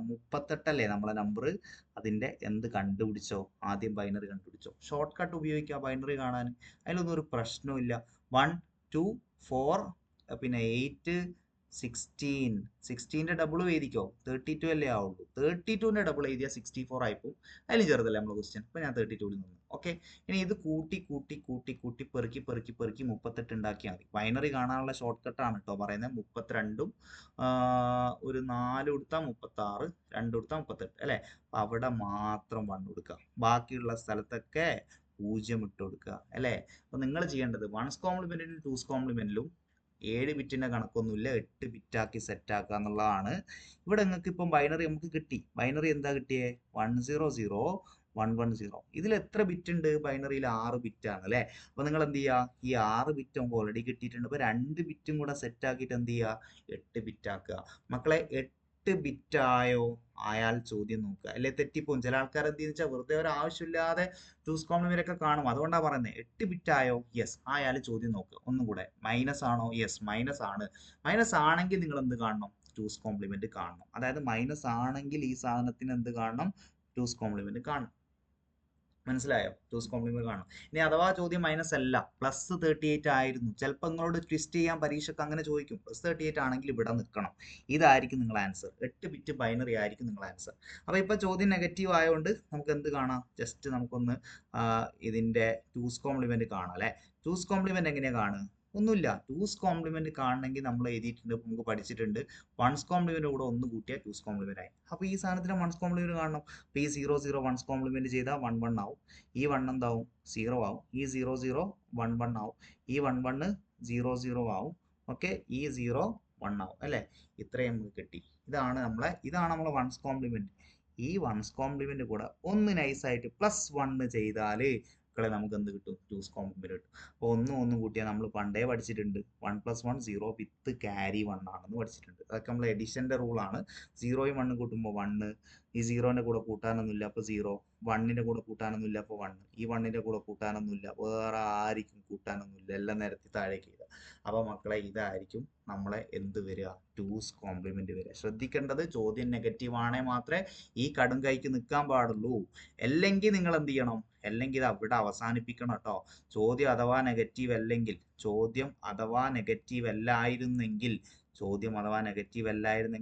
ഇതായിരിക്കും നമ്മളെ ആൻസർ കേട്ടോ. ചോദ്യം അഥവാ നെഗറ്റീവ് അല്ലായിരുന്നെങ്കിൽ അതായിരുന്നു നമ്മളെ ആൻസർ. പക്ഷെ ഇപ്പം തൽക്കാലം ചോദ്യം എന്താണ്? നെഗറ്റീവ് ആണ്. ശ്രദ്ധിക്കുക, ഇതാണ് ടൂസ് കോംപ്ലിമെന്റുമായിട്ട് ബന്ധപ്പെട്ട്. അപ്പൊ ഈ 3 കാര്യത്തിൽ നിന്ന് ഏതെങ്കിലും ഒന്നൊക്കെ ചോദിക്കാനുള്ള സാധ്യത വളരെ കൂടുതലാണ്. ഒരുപാട് പ്രാവശ്യം ചോദിച്ചിട്ടുണ്ട്. എന്നാൽ മറ്റൊരു ഏറ്റവും ഇമ്പോർട്ടൻ്റ്, അതായത് ഇപ്പം നമ്പർ ഈ വൺസ് കോംപ്ലിമെന്റ് ടൂസ് കോംപ്ലിമെന്റ് ഒക്കെ കുറച്ച് ബുദ്ധിമുട്ടാണ് പഠിക്കാൻ. എന്നാൽ ഇതൊക്കെ പഠിച്ചാലേ നമുക്ക് ഒരുപക്ഷെ ഒരു പക്ക A+ കിട്ടുമെന്ന് പറയാൻ പറ്റുള്ളൂ. കാരണം ചിലപ്പോൾ ഇതൊക്കെ ക്വസ്റ്റ്യൻ പേപ്പറിൽ കയറി വരാം. അതായത് എനിക്ക് പറയാനുള്ളത്, നിങ്ങൾക്ക് ഫേസ് ചെയ്യുന്ന ഒരു പ്രശ്നം ഞാൻ പറഞ്ഞുതരാം. ഈ നമ്പർ കൺവേർഷൻ ചിലപ്പോൾ നിങ്ങൾക്ക് കറക്റ്റായിട്ട് ആൻസർ ചെയ്യാൻ പറ്റുന്നുണ്ടാവില്ല. അതേപോലെ തന്നെ ചിലപ്പോൾ കറക്റ്റായിട്ട് ഈ റെപ്രസെന്റേഷൻ ഓഫ് ഇൻറ്റീജേഴ്സിന് സൈൻ ആൻഡ് മാഗ്നിറ്റ്യൂഡും വൺസ് കോംപ്ലിമെന്റ് ടൂസ് കോംപ്ലിമെന്റ് ചിലപ്പോൾ ചെയ്യാൻ പറ്റുന്നുണ്ടാവില്ല. അപ്പോൾ ഒന്നുകിൽ എനിക്ക് പറയാനുള്ളത്, ആ 2 സെക്ഷൻസും നിങ്ങൾ പഠിച്ചിട്ടില്ലെങ്കിലും ഒരുപക്ഷെ നിങ്ങൾക്ക് ഫുൾ മാർക്ക് കിട്ടാം. പക്ഷെ ബാക്കിയുള്ള തിയറി കാര്യങ്ങൾ നിങ്ങൾ എന്ത് ചെയ്യണം? കമ്പ്യൂട്ടർ ആപ്ലിക്കേഷന്റെ ബാക്കിയുള്ള തിയറി കാര്യങ്ങൾ നിങ്ങൾ നന്നായിട്ട് എന്ത് ചെയ്യണം? പഠിക്കണം. എന്നാൽ മാത്രമേ നിങ്ങൾക്ക് ഫുൾ മാർക്ക് കിട്ടുള്ളൂ. പക്ഷെ അത് പഠിക്കാതെ പോകുമ്പോൾ നിങ്ങൾ ആക്ച്വലി ഒരു ചെറിയ റിസ്ക് അവിടെ എടുക്കുകയാണ്. നിങ്ങളെ A+ന് ചെറിയൊരു റിസ്ക് നിങ്ങൾ അവിടെ എടുക്കുകയാണെന്നുള്ള കാര്യം കൂടെ ഒന്ന് മനസ്സിലാക്കുക. ഓക്കെ അല്ലേ? അങ്ങനെയാണ്. ഇതൊന്ന് നോക്കിയേ. കമ്പ്യൂട്ടറിന്റെ മെമ്മറിയിൽ ക്യാരക്ടേഴ്സിനെ റെപ്രസെന്റ് ചെയ്യാൻ എന്തൊക്കെ മെത്തേഡ് ഉണ്ട്? പരീക്ഷയ്ക്ക് ഒരുപാട് പ്രാവശ്യം ചോദിക്കുന്നതാണ് മക്കളെ. കറക്റ്റ് ആയിട്ട് പഠിച്ചു വെക്കുക. 4 മെത്തേഡ് ഉണ്ട് അല്ലെ? ASCII, EBCDIC, ISCII, Unicode. ഇതിൽ ഓരോന്നിന്റെ ഫുൾ ഫോം, എസ്പെഷ്യലി ആസ്കിയുടെ ഫുൾ ഫോം പരീക്ഷയ്ക്ക് പലതവണ ചോദിച്ചിട്ടുണ്ട്. American standard code for information interchange ആണ്. EBCDIC extended binary coded decimal interchange കോഡാണ്. ഇസ്കി എന്ന് പറയുന്ന Indian standard code for information interchange. യൂണിക്കോഡിന് പ്രത്യേകിച്ച് ഫുൾ ഫോം ഒന്നുമില്ല. ഇത് യൂണിവേഴ്സൽ കോഡ് എന്നൊക്കെയുള്ള രീതിയിലാണ് ഇതിനെന്ത് ചെയ്യുന്നത് നമ്മൾ വിളിക്കുന്നത്. മറ്റൊരു ചോദ്യം ഇവിടുന്ന് ഈ ക്യാരക്ടർ റെപ്രസെന്റേഷൻ എന്ന് ചോദിക്കുന്ന ഒരു ചോദ്യമാണ്. ഈ ബ്യൂറോ ഓഫ് ഇന്ത്യൻ സ്റ്റാൻഡേർഡ്സ് അതായത് BIS അഡോപ്റ്റ് ചെയ്തിട്ടുള്ള മെത്തേഡ് ഏതാണ്, അല്ലെങ്കിൽ ഈ BIS അപ്രൂവ് ചെയ്തിട്ടുള്ള ഇത്രയും ക്യാരക്ടർ റെപ്രസെന്റേഷൻ മെത്തേഡ്സ് ഉണ്ടല്ലോ, ഇതിൽ BIS പറഞ്ഞാൽ bureau of Indian standards adopt ചെയ്തിട്ടുള്ള മെത്തേഡ് ചോദിച്ചാൽ അത് ISKI ആണെന്ന് ഒരു സംശയമില്ല. കാരണം ബ്യൂറോ ഓഫ് ഇന്ത്യൻ സ്റ്റാൻഡേർഡ്സ് ഇന്ത്യയിലാണല്ലോ. അപ്പോൾ ഇന്ത്യയിലുള്ള ക്യാരക്ടേഴ്സിനെ റെപ്രസെന്റ് ചെയ്യാൻ ഉപയോഗിക്കുന്ന മെത്തേഡ് ISKI ആണ്. അപ്പോൾ bureau of Indian standards adopt ചെയ്തിട്ടുള്ള മെത്തേഡ് ചോദിച്ചാൽ ISKI ആണ്. അങ്ങനെയാണെങ്കിൽ ISKIനെ പറ്റിയിട്ട് അത്യാവശ്യം ഒന്ന് പഠിച്ചു വെച്ചോ. ISKIയുടെ ഫുൾ ഫോം പഠിച്ചു വെക്കുക. ISKI ഒരു 8 ബിറ്റ് കോഡാണെന്ന് മനസ്സിലാക്കുക. ഇന്ത്യയിലുള്ള ലാംഗ്വേജസിലുള്ള ക്യാരക്ടേഴ്സിനെ റെപ്രസെന്റ് ചെയ്യാൻ വേണ്ടിയിട്ടാണ് ഈ ഒരു മെത്തേഡ് എന്ത് ചെയ്തിട്ടുള്ളത്, ഡെവലപ്പ് ചെയ്തിട്ടുള്ളത്. മറ്റൊരു ചോദ്യം എന്ന് പറയുന്നത് ലോകത്തുള്ള എല്ലാ ലാംഗ്വേജസിലെയും ക്യാരക്ടേഴ്സിനെ റെപ്രസെന്റ് ചെയ്യാൻ വേണ്ടിയിട്ട് ഉപയോഗിക്കുന്ന മെത്തേഡ് ഏതാണ്? ഓക്കെ, ശ്രദ്ധിക്കുക. ലോകത്തുള്ള അല്ലെ, ഓൾ ഓവർ ദ വേൾഡ് എന്ന് പറയുന്നത് ലോകത്തുള്ള എല്ലാ ലാംഗ്വേജസിലെയും ക്യാരക്ടേഴ്സിനെ റെപ്രസെന്റ് ചെയ്യാൻ വേണ്ടിയിട്ട് ഉപയോഗിക്കുന്ന മെത്തേഡ് ഒരു സംശയമില്ല, അത് ഏതായിരിക്കും? യൂണിക്കോഡ് ആയിരിക്കും. അപ്പോൾ bureau of Indian standards adopt ചെയ്തിട്ടുള്ളത് ISKI ആണ്. ലോകത്തുള്ള എല്ലാ ലാംഗ്വേജസിലെയും ക്യാരക്ടേഴ്സിനെ റെപ്രസെന്റ് ചെയ്യാൻ പറ്റുന്നത് യൂണിക്കോഡാണ്. അങ്ങനെയാണ് ഇവിടുന്ന് ചോദിക്കുന്നത്. കാരണം ക്യാരക്ടർ റെപ്രസെന്റേഷൻ പലതവണ ചോദ്യം ചോദിച്ചുകൊണ്ടാണ് പറയുന്നത്. ഇവിടുന്ന് ചോദിക്കുന്ന മറ്റൊരു ചോദ്യമാണ് ആസ്കിന്റെ യൂണിക്കോഡിന്റെ ഒക്കെ കമ്പാരിസൺ. ആസ്കിന്റെ യൂണിക്കോഡിന്റെ കമ്പാരിസൺ ചോദിച്ചാൽ ഒന്ന് നമുക്ക് അതിന്റെ ഫുൾ ഫോം ചെയ്താൽ, ഒരു സംശയമില്ല, ഒരു പോയിന്റ് ആയിട്ട് അതിന്റെ ഫുൾ ഫോം ചെയ്താൽ. എന്നാൽ രണ്ടാമത്തെ പോയിന്റ് ആയിട്ട് എഴുതാൻ പറ്റുന്നത് ആസ്കി നമ്മൾ പലപ്പോഴും പഠിച്ചിട്ടുണ്ടാവും 7 ബിറ്റ് റെപ്രസെന്റേഷൻ ആണ്. പക്ഷേ 7 ബിറ്റ് മാത്രമല്ല, ആക്ച്വലി 8 ബിറ്റുള്ള ആസ്കിയും അവൈലബിൾ ആണ്. എന്നാൽ യൂണിക്കോഡ് നമ്മൾ സാധാരണ 16 ബിറ്റ് റെപ്രസെന്റേഷൻ ആയിട്ടാണ് പറയുന്നത്. മറ്റൊരു വ്യത്യാസം അതാണ്. പിന്നെ വേറെ കാര്യം എന്ന് പറയുന്നത് മക്കളെ, ആസ്കി എന്ന് പറയുമ്പോൾ ആസ്കി ഇപ്പോൾ 7 ബിറ്റ് ആണെങ്കിൽ അത് ഉപയോഗിച്ചിട്ട് ലോകത്തുള്ള ഒരു 128 ക്യാരക്ടേഴ്സേ റെപ്രസെന്റ് ചെയ്യാൻ പറ്റുള്ളൂ. എന്നാൽ 8 ബിറ്റ് ആണെങ്കിലോ ഇത് വെച്ചിട്ട് നമുക്ക് എന്ത് ചെയ്യാം? 256 ക്യാരക്ടേഴ്സ്. കാരണം ഇപ്രാവശ്യത്തെ മോഡൽ എക്സാമിന് ചോദിച്ചിട്ടുള്ള ചോദ്യമാണ്. ആസ്കിക്ക് എന്തുകൊണ്ടാണ് എല്ലാ ക്യാരക്ടേഴ്സിനെ റെപ്രസെന്റ് ചെയ്യാൻ പറ്റാത്തത്? കാരണം ആസ്കി വെറും 7 ബിറ്റ് ആണ്. 7 ബിറ്റ് ഉപയോഗിച്ച് 128 ക്യാരക്ടേഴ്സ് മാത്രമേ, അതായത് എങ്ങനെ ഈ 128 വന്നു എന്ന് പറഞ്ഞാൽ 2⁻7 ആ ഒരു കണക്കാണ്. 2⁻7 ആണ് 128. അപ്പോൾ ആസ്കി ഉപയോഗിച്ച് നമുക്കൊരു 128 ക്യാരക്ടേഴ്സ് വരെയൊക്കെ റെപ്രസെന്റ് ചെയ്യാൻ പറ്റുള്ളൂ. എന്നാൽ യൂണിക്കോഡ് ഉപയോഗിക്കുകയാണെങ്കിൽ നമുക്കൊരു 65,536 ക്യാരക്ടേഴ്സ് വരെയൊക്കെ റെപ്രസെന്റ് ചെയ്യാം. ഇപ്പോൾ 8 ബിറ്റുള്ള ആസ്കി ആണെങ്കിൽ പോലും നമുക്കൊരു 256 ക്യാരക്ടേഴ്സ് റെപ്രസെന്റ് ചെയ്യാൻ പറ്റും. ഈ 256 എവിടുന്ന് വന്നു? ആകാശത്ത് നിന്ന് പൊട്ടി വീണതല്ല. 2⁸ വാല്യൂ ആണെന്ത്? 256 എന്ന് പറയുന്നത്. ഇതൊക്കെ റെയർലി ചോദിക്കാൻ സാധ്യതയുള്ള ക്വസ്റ്റ്യൻ ആണ്. പക്ഷെ നമ്മൾ A+ ആണ് നമ്മൾ എഴുതുന്നുണ്ടെങ്കിൽ ആസ്കിയുടെയും യൂണിക്കോഡിന്റെ ഒക്കെ വ്യത്യാസമൊക്കെ ചോദിച്ചാൽ ഇങ്ങനെയൊക്കെ എഴുതാന്നുള്ള ഒരു ഐഡിയ നമ്മുടെ മൈൻഡിൽ ഉണ്ടാവണം. പിന്നെ മറ്റൊരു ചോദ്യമാണ് JPEG. JPEGയുടെ full form. ഇതൊക്കെ സ്ഥിരം ചോദിക്കുന്ന ഒരു ക്വസ്റ്റ്യൻ ആണ്. JPEGന്റെ ഫുൾ ഫോം എന്ന് പറയുമ്പോൾ ജോയിന്റ് പിക്ചർ എക്സ്പേർട്ട് ഗ്രൂപ്പ് എന്ന് പറയുന്നതാണ്. അതായത് ഈ JPEGനെ പറ്റി നിങ്ങളൊന്ന് മനസ്സിലാക്കി വെച്ചോ. ഇത് ഇമേജ് ഫോർമാറ്റ് എന്ന് പറയുന്ന ടോപ്പിക്കിലാണ് നമ്മൾ പഠിച്ചിട്ടുള്ളത്. വേറെ ഇമേജ് ഫോർമാറ്റുകൾ എന്തൊക്കെയാ? ജിഫ്, PNG, PMP ഒക്കെയാണ്. ഈ ജിഫിന്റെ ഫുൾ ഫോം പഠിച്ചു വെച്ചോ. Graphics interchange format. ചോദ്യം വരാനുള്ള സാധ്യതയുണ്ട്. PNGയുടെ full form portable network graphic ആണ്. ആൻഡ് BMP എന്ന് പറയുന്നത് ബിറ്റ് മാപ്പ് ഫയൽ ഫോർമാറ്റ് ആണ്. ഓക്കെ, അതായത് ഈ ഇമേജ് ഫോർമാറ്റ്സിൽ ഏറ്റവും കൂടുതൽ ഫുൾ ഫോം ചോദിക്കാൻ സാധ്യതയുള്ളത് ജോയിന്റ് പിക്ചർ എക്സ്പേർട്ട് ഗ്രൂപ്പിന്റെ JPEG തന്നെയാണ്. എന്നാൽ മറ്റ് ഒരു സാധ്യതയുള്ള ക്വസ്റ്റ്യൻ ജിഫിന്റെ ഫുൾ ഫോം ആണ്. അപ്പോൾ അതും കൂടെ നന്നായിട്ടൊന്ന് പഠിച്ചു വെക്കുക. മറ്റുള്ള രണ്ടും ഒരുപക്ഷെ ചോദിക്കാവുന്നതാണ്. ഇമേജ് ഫോർമാറ്റ്സിൽ ഇത്രയും കാര്യങ്ങൾ വരുന്നുണ്ട് എന്നുള്ള മനസ്സിലാക്കുക. ആൻഡ് അതേപോലെ തന്നെ മറ്റൊരു ചോദ്യമാണ് MIDI. ഇത് പലതവണ ചോദിച്ചിട്ടുണ്ട്. MIDIന്റെ ഫുൾ ഫോം എന്താണെന്ന്. ഇത് ആക്ച്വലി നമ്മൾ ഓഡിയോ ഫോർമാറ്റ് എന്ന് പറയുന്ന ഒരു ടോപ്പിക്കിൽ പഠിക്കുന്നതാണ്. മ്യൂസിക്കൽ ഇൻസ്ട്രുമെന്റ് ഡിജിറ്റൽ ഇന്റർഫേസ് എന്ന് പറയുന്നതാണ്. ആക്ച്വലി നമ്മളിപ്പോൾ MP3 ഒക്കെ ഇല്ലടാ, സൗണ്ട് ഒക്കെ കാണിക്കാൻ വേണ്ടി ഉപയോഗിക്കുന്ന ഒരു ഫോർമാറ്റ് അല്ലേ MP3. അതുപോലത്തെ ഒരു ഫോർമാറ്റ് ആണ്, ഓഡിയോനെ റെപ്രസെന്റ് ചെയ്യുന്ന ഫോർമാറ്റ് ആണ് MIDI. ആൻഡ് MIDIന്റെ ഫുൾ ഫോം എന്ത് ചെയ്തിട്ടുണ്ട്? പലതവണ പരീക്ഷയ്ക്ക് ചോദിച്ചിട്ടുണ്ട്. മക്കളെ, ഈ വീഡിയോ നിങ്ങൾ കംപ്ലീറ്റ് ആയിട്ട് കണ്ടിട്ടുണ്ടെങ്കിൽ നിങ്ങൾ ഒന്നുകൊണ്ട് പേടിക്കണ്ട. അതായത് ഞാൻ ഈ ചാപ്റ്റർ തുടങ്ങുന്ന സമയത്ത്, ഈ ഒരു ഡിസ്കഷൻ സ്റ്റാർട്ട് ചെയ്യുന്ന സമയത്ത് ഞാൻ പറഞ്ഞിട്ടുണ്ടായിരുന്നു ഈ ചാപ്റ്ററിന്റെ 8 മാർക്ക് വെയിറ്റേജ് ഉണ്ട്. ഈ 8 മാർക്ക് വെയിറ്റേജ് നിങ്ങൾക്ക് ഉറപ്പായിട്ട് കിട്ടും. ഈ വീഡിയോ നിങ്ങൾ കംപ്ലീറ്റ് ആയിട്ട് കണ്ട് ഈ നമ്പർ കൺവേർഷൻസ് ഒക്കെ നിങ്ങൾക്ക് അറിയുന്ന കുട്ടികളാണെന്നുണ്ടെങ്കിൽ ഉറപ്പായിട്ട് നിങ്ങൾക്ക് ഈ ചാപ്റ്ററിന് 8 മാർക്ക് കിട്ടും. കാരണം ഞാൻ പറഞ്ഞു, നമ്പർ കൺവേർഷൻസ് ഒരുപക്ഷെ എല്ലാ സ്റ്റുഡൻസിനും പറ്റണമെന്നില്ല. അഥവാ നിങ്ങൾക്ക് അത് അതിൽ ബുദ്ധിമുട്ട് നിങ്ങൾ ഫേസ് ചെയ്യുന്നുണ്ടെങ്കിൽ നിങ്ങൾ ഒന്നുകൊണ്ട് ടെൻഷൻ അടിക്കേണ്ട. ഞാൻ പറഞ്ഞ പോലെ ബാക്കിയുള്ള കാര്യങ്ങൾ നിങ്ങൾ നന്നായിട്ട് പഠിച്ചിട്ടുണ്ടെങ്കിൽ ഉറപ്പായിട്ട് നിങ്ങൾക്ക് A+ കിട്ടും. ഇനി എല്ലാ നമ്പർ കൺവേർഷൻസ് നിങ്ങൾക്ക് ബുദ്ധിമുട്ടാണ് സാറേ, അതിന് വീഡിയോ വേണമെന്നുണ്ടെങ്കിൽ നിങ്ങൾ പറയുകയാണെങ്കിൽ ഉറപ്പായിട്ടും അതായത് നമ്പർ കൺവേർഷൻ അങ്ങനെ വെറുതെ പഠിപ്പിച്ചു കൊടുക്കാൻ പറ്റില്ല. ഒരു 1 അവർ എന്തായാലും നമ്പർ കൺവേർഷൻ പഠിപ്പിക്കാൻ പോകണം. ആ 1 അവർ നിങ്ങൾ എനിക്ക് തരികയാണെങ്കിൽ 1 അവർ വീഡിയോ കൊണ്ട് ഞാൻ നമ്പർ കൺവേർഷൻസ് കംപ്ലീറ്റ് ആയിട്ട് പഠിപ്പിച്ചു തരും. പക്ഷേ നിങ്ങളെ ഭാഗത്ത് നിന്ന് സ്ട്രോങ് ആയിട്ടുള്ള റിക്വസ്റ്റ് വേണം. അങ്ങനെയാണെങ്കിൽ നമുക്ക് ഉറപ്പായിട്ടും അത് ചെയ്യാം. ഓക്കെ, ആൻഡ് ഇതേപോലെ ബാക്കിയുള്ള ഓരോ ചാപ്റ്റേഴ്സിന്റെ വെയിറ്റേജ് ഒക്കെയാണ് ഇവിടെ കാണുന്നത്. ഓരോ ചാപ്റ്റേഴ്സിന്റെയും ഇത് നമ്മളെ A+ സീരീസ് എന്ന് പറയുന്ന സീരീസിന്റെ പാർട്ട് 1 മാത്രമാണ്. ഇത് നിങ്ങൾ കംപ്ലീറ്റ്ലി കണ്ടോ? നിങ്ങൾ കംപ്ലീറ്റ്ലി കണ്ടെങ്കിൽ ഈ ചാപ്റ്ററിന്റെ ഫുൾ മാർക്ക്, ഈ ചാപ്റ്ററിന് ഫുൾ മാർക്ക് നിങ്ങൾക്ക് കിട്ടിയിരിക്കും. ഇതേപോലെ ബാക്കിയുള്ള ചാപ്റ്റേഴ്സും വേണം എന്ന് നിങ്ങൾ ആഗ്രഹിക്കുന്നുണ്ടെങ്കിൽ ഉറപ്പായിട്ടും നമ്മളെ വീഡിയോന്റെ താഴെ നിങ്ങൾ എന്ത് ചെയ്യണം? കമന്റ് ചെയ്യണം, വേണം എന്ന് കമന്റ് ചെയ്യണം. ആൻഡ് അതേപോലെ തന്നെ നിങ്ങളെ സപ്പോർട്ട് വളരെ ഇമ്പോർട്ടൻ്റ് ആണ്. കാരണം നിങ്ങൾക്കറിയാലോ അല്ലെ, അപ്പോൾ ഒരു യൂട്യൂബ് ചാനൽ എന്ന് പറയുമ്പോൾ അതിന്റെ ഗ്രോത്ത് ഉണ്ടാവണമെന്നുണ്ടെങ്കിൽ ഉറപ്പായിട്ടും ഓഡിയൻസിന്റെ സപ്പോർട്ട് വളരെ ഇമ്പോർട്ടൻ്റ് ആണ്. അപ്പോൾ നിങ്ങളെ സപ്പോർട്ട് വളരെ ഇമ്പോർട്ടൻ്റ് ആണ്. നിങ്ങൾ എന്ത് ചെയ്യുക? ഈ വീഡിയോന്റെ താഴെ കമന്റ് ചെയ്യൽ മാത്രമല്ല, നിങ്ങളെ ഫ്രണ്ട്സിലേക്കൊക്കെ മാക്സിമം വീഡിയോസ് ഷെയർ ചെയ്ത് കൊടുക്കുക. നമ്മൾ +2ലും ഉള്ള ഒരുപാട് വീഡിയോസും കാര്യങ്ങളെല്ലാം അപ്ലോഡ് ചെയ്യുന്നുണ്ട്. അപ്പം നിങ്ങളിപ്പോൾ ഈ ചാനൽ ഫോളോ ചെയ്ത് സബ്സ്ക്രൈബ് ചെയ്ത് സെറ്റാക്കി വെച്ച് കഴിഞ്ഞാൽ നിങ്ങളെ +2 കൂടെ നമ്മൾ സെറ്റാക്കി തരും. കാരണം ഓൾറെഡി എക്സ്പീരിയൻസ് കൊണ്ട് പറയാണ്, കഴിഞ്ഞ പ്രാവശ്യം +2ന്റെ ഒക്കെ വീഡിയോസ് കണ്ടിട്ട് ഒരുപാട് ആളുകൾ A+ കിട്ടും അല്ലെങ്കിൽ കിട്ടിയിട്ടുണ്ട് എന്നൊക്കെ വന്നിട്ട് വീഡിയോസിന്റെ ഒക്കെ താഴെ കമന്റ് ചെയ്തിട്ടുണ്ട്. നിങ്ങൾക്ക് കാണാം +2 കമ്പ്യൂട്ടർ ആപ്ലിക്കേഷൻ A+ സീരീസ് എന്ന് പറയുന്ന ഒരു പ്ലേലിസ്റ്റ് ഓൾറെഡി എൻ്റെ ചാനലിൽ കിടക്കുന്നുണ്ട്. അപ്പോൾ അത് വെച്ചിട്ട് ഒരുപാട് ആളുകൾ എന്ത് ചെയ്തിട്ടുണ്ട്? A+ കിട്ടി എന്ന് അല്ലെങ്കിൽ കിട്ടും എന്നൊക്കെ കമന്റ് ചെയ്തിട്ടുണ്ട്. നിങ്ങൾക്ക് വീഡിയോസ് ഒക്കെ എടുത്തു നോക്കാം. അപ്പോൾ ഇതേപോലെ +1ലും ഞാൻ ചെയ്യാൻ വേണ്ടി ആഗ്രഹിക്കുന്നുണ്ട്. +1ലെ എല്ലാ ചാപ്റ്റേഴ്സും ഇതുപോലെ നല്ല അടിപൊളിയായിട്ട് പഠിക്കാം. ഈ ഫസ്റ്റ് ചാപ്റ്ററിൽ ചിലപ്പോൾ നിങ്ങൾക്ക് ഒരു ബുദ്ധിമുട്ട് ഫേസ് ചെയ്യുന്നുണ്ടാവും, നമ്പർ സിസ്റ്റം, നമ്പർ കൺവേർഷൻസ് എന്ന് പറഞ്ഞിട്ട്. ആ സെക്ഷൻ നിങ്ങൾ വിട്ട് കഴിഞ്ഞാൽ നിങ്ങൾക്ക് ബാക്കിയുള്ളത് കറക്റ്റായിട്ട് പഠിച്ചാൽ തന്നെ ഫുൾ A+ നിങ്ങൾക്ക് വാങ്ങാൻ പറ്റും. ഐ മീൻ A+ കമ്പ്യൂട്ടർ ആപ്ലിക്കേഷനിൽ വാങ്ങാൻ പറ്റുമെന്ന് ഞാൻ പറഞ്ഞു. ഇനിയുള്ള ബാക്കിയുള്ള ചാപ്റ്റേഴ്സിൽ അങ്ങനത്തെ ഒരു പ്രശ്നങ്ങളും വരുന്നില്ല. ആ ചാപ്റ്റേഴ്സിൽ കംപ്ലീറ്റ്ലി നമുക്ക് അറ്റൻഡ് ചെയ്യാൻ പറ്റുന്ന ടൈപ്പ് ക്വസ്റ്റ്യൻസ് ആണ് വരുന്നത്. ഓരോ ചാപ്റ്റേഴ്സിന്റെയും ഡിസ്കഷൻ വേണമെന്നുണ്ടെങ്കിൽ ഉറപ്പായിട്ടും വീഡിയോന്റെ താഴെ കമന്റ് ചെയ്യുക. ആൻഡ് നിങ്ങൾ പേടിക്കേണ്ട, ഇതിൻ്റെയൊക്കെ നോട്ട്സ് നിങ്ങൾക്ക് ഡൗൺലോഡ് ചെയ്യാം കേട്ടോ. ഇതിൻ്റെയൊക്കെ നോട്ട്സ് ഡൗൺലോഡ് ചെയ്യാൻ ഉള്ള ലിങ്ക് ഒക്കെ ഞാൻ ഈ വീഡിയോന്റെ താഴെ കൊടുക്കുന്നുണ്ട്. ഓക്കെ, അപ്പോൾ നിങ്ങളെ സപ്പോർട്ട് ഇമ്പോർട്ടൻ്റ് ആണെന്ന് ഒരിക്കൽ കൂടെ പറഞ്ഞുകൊണ്ട് നമ്മൾ വൈൻഡ് അപ്പ് ചെയ്യാണ്. ഓക്കെ, അടുത്ത വീഡിയോയിൽ കാണാം. Thank you so much.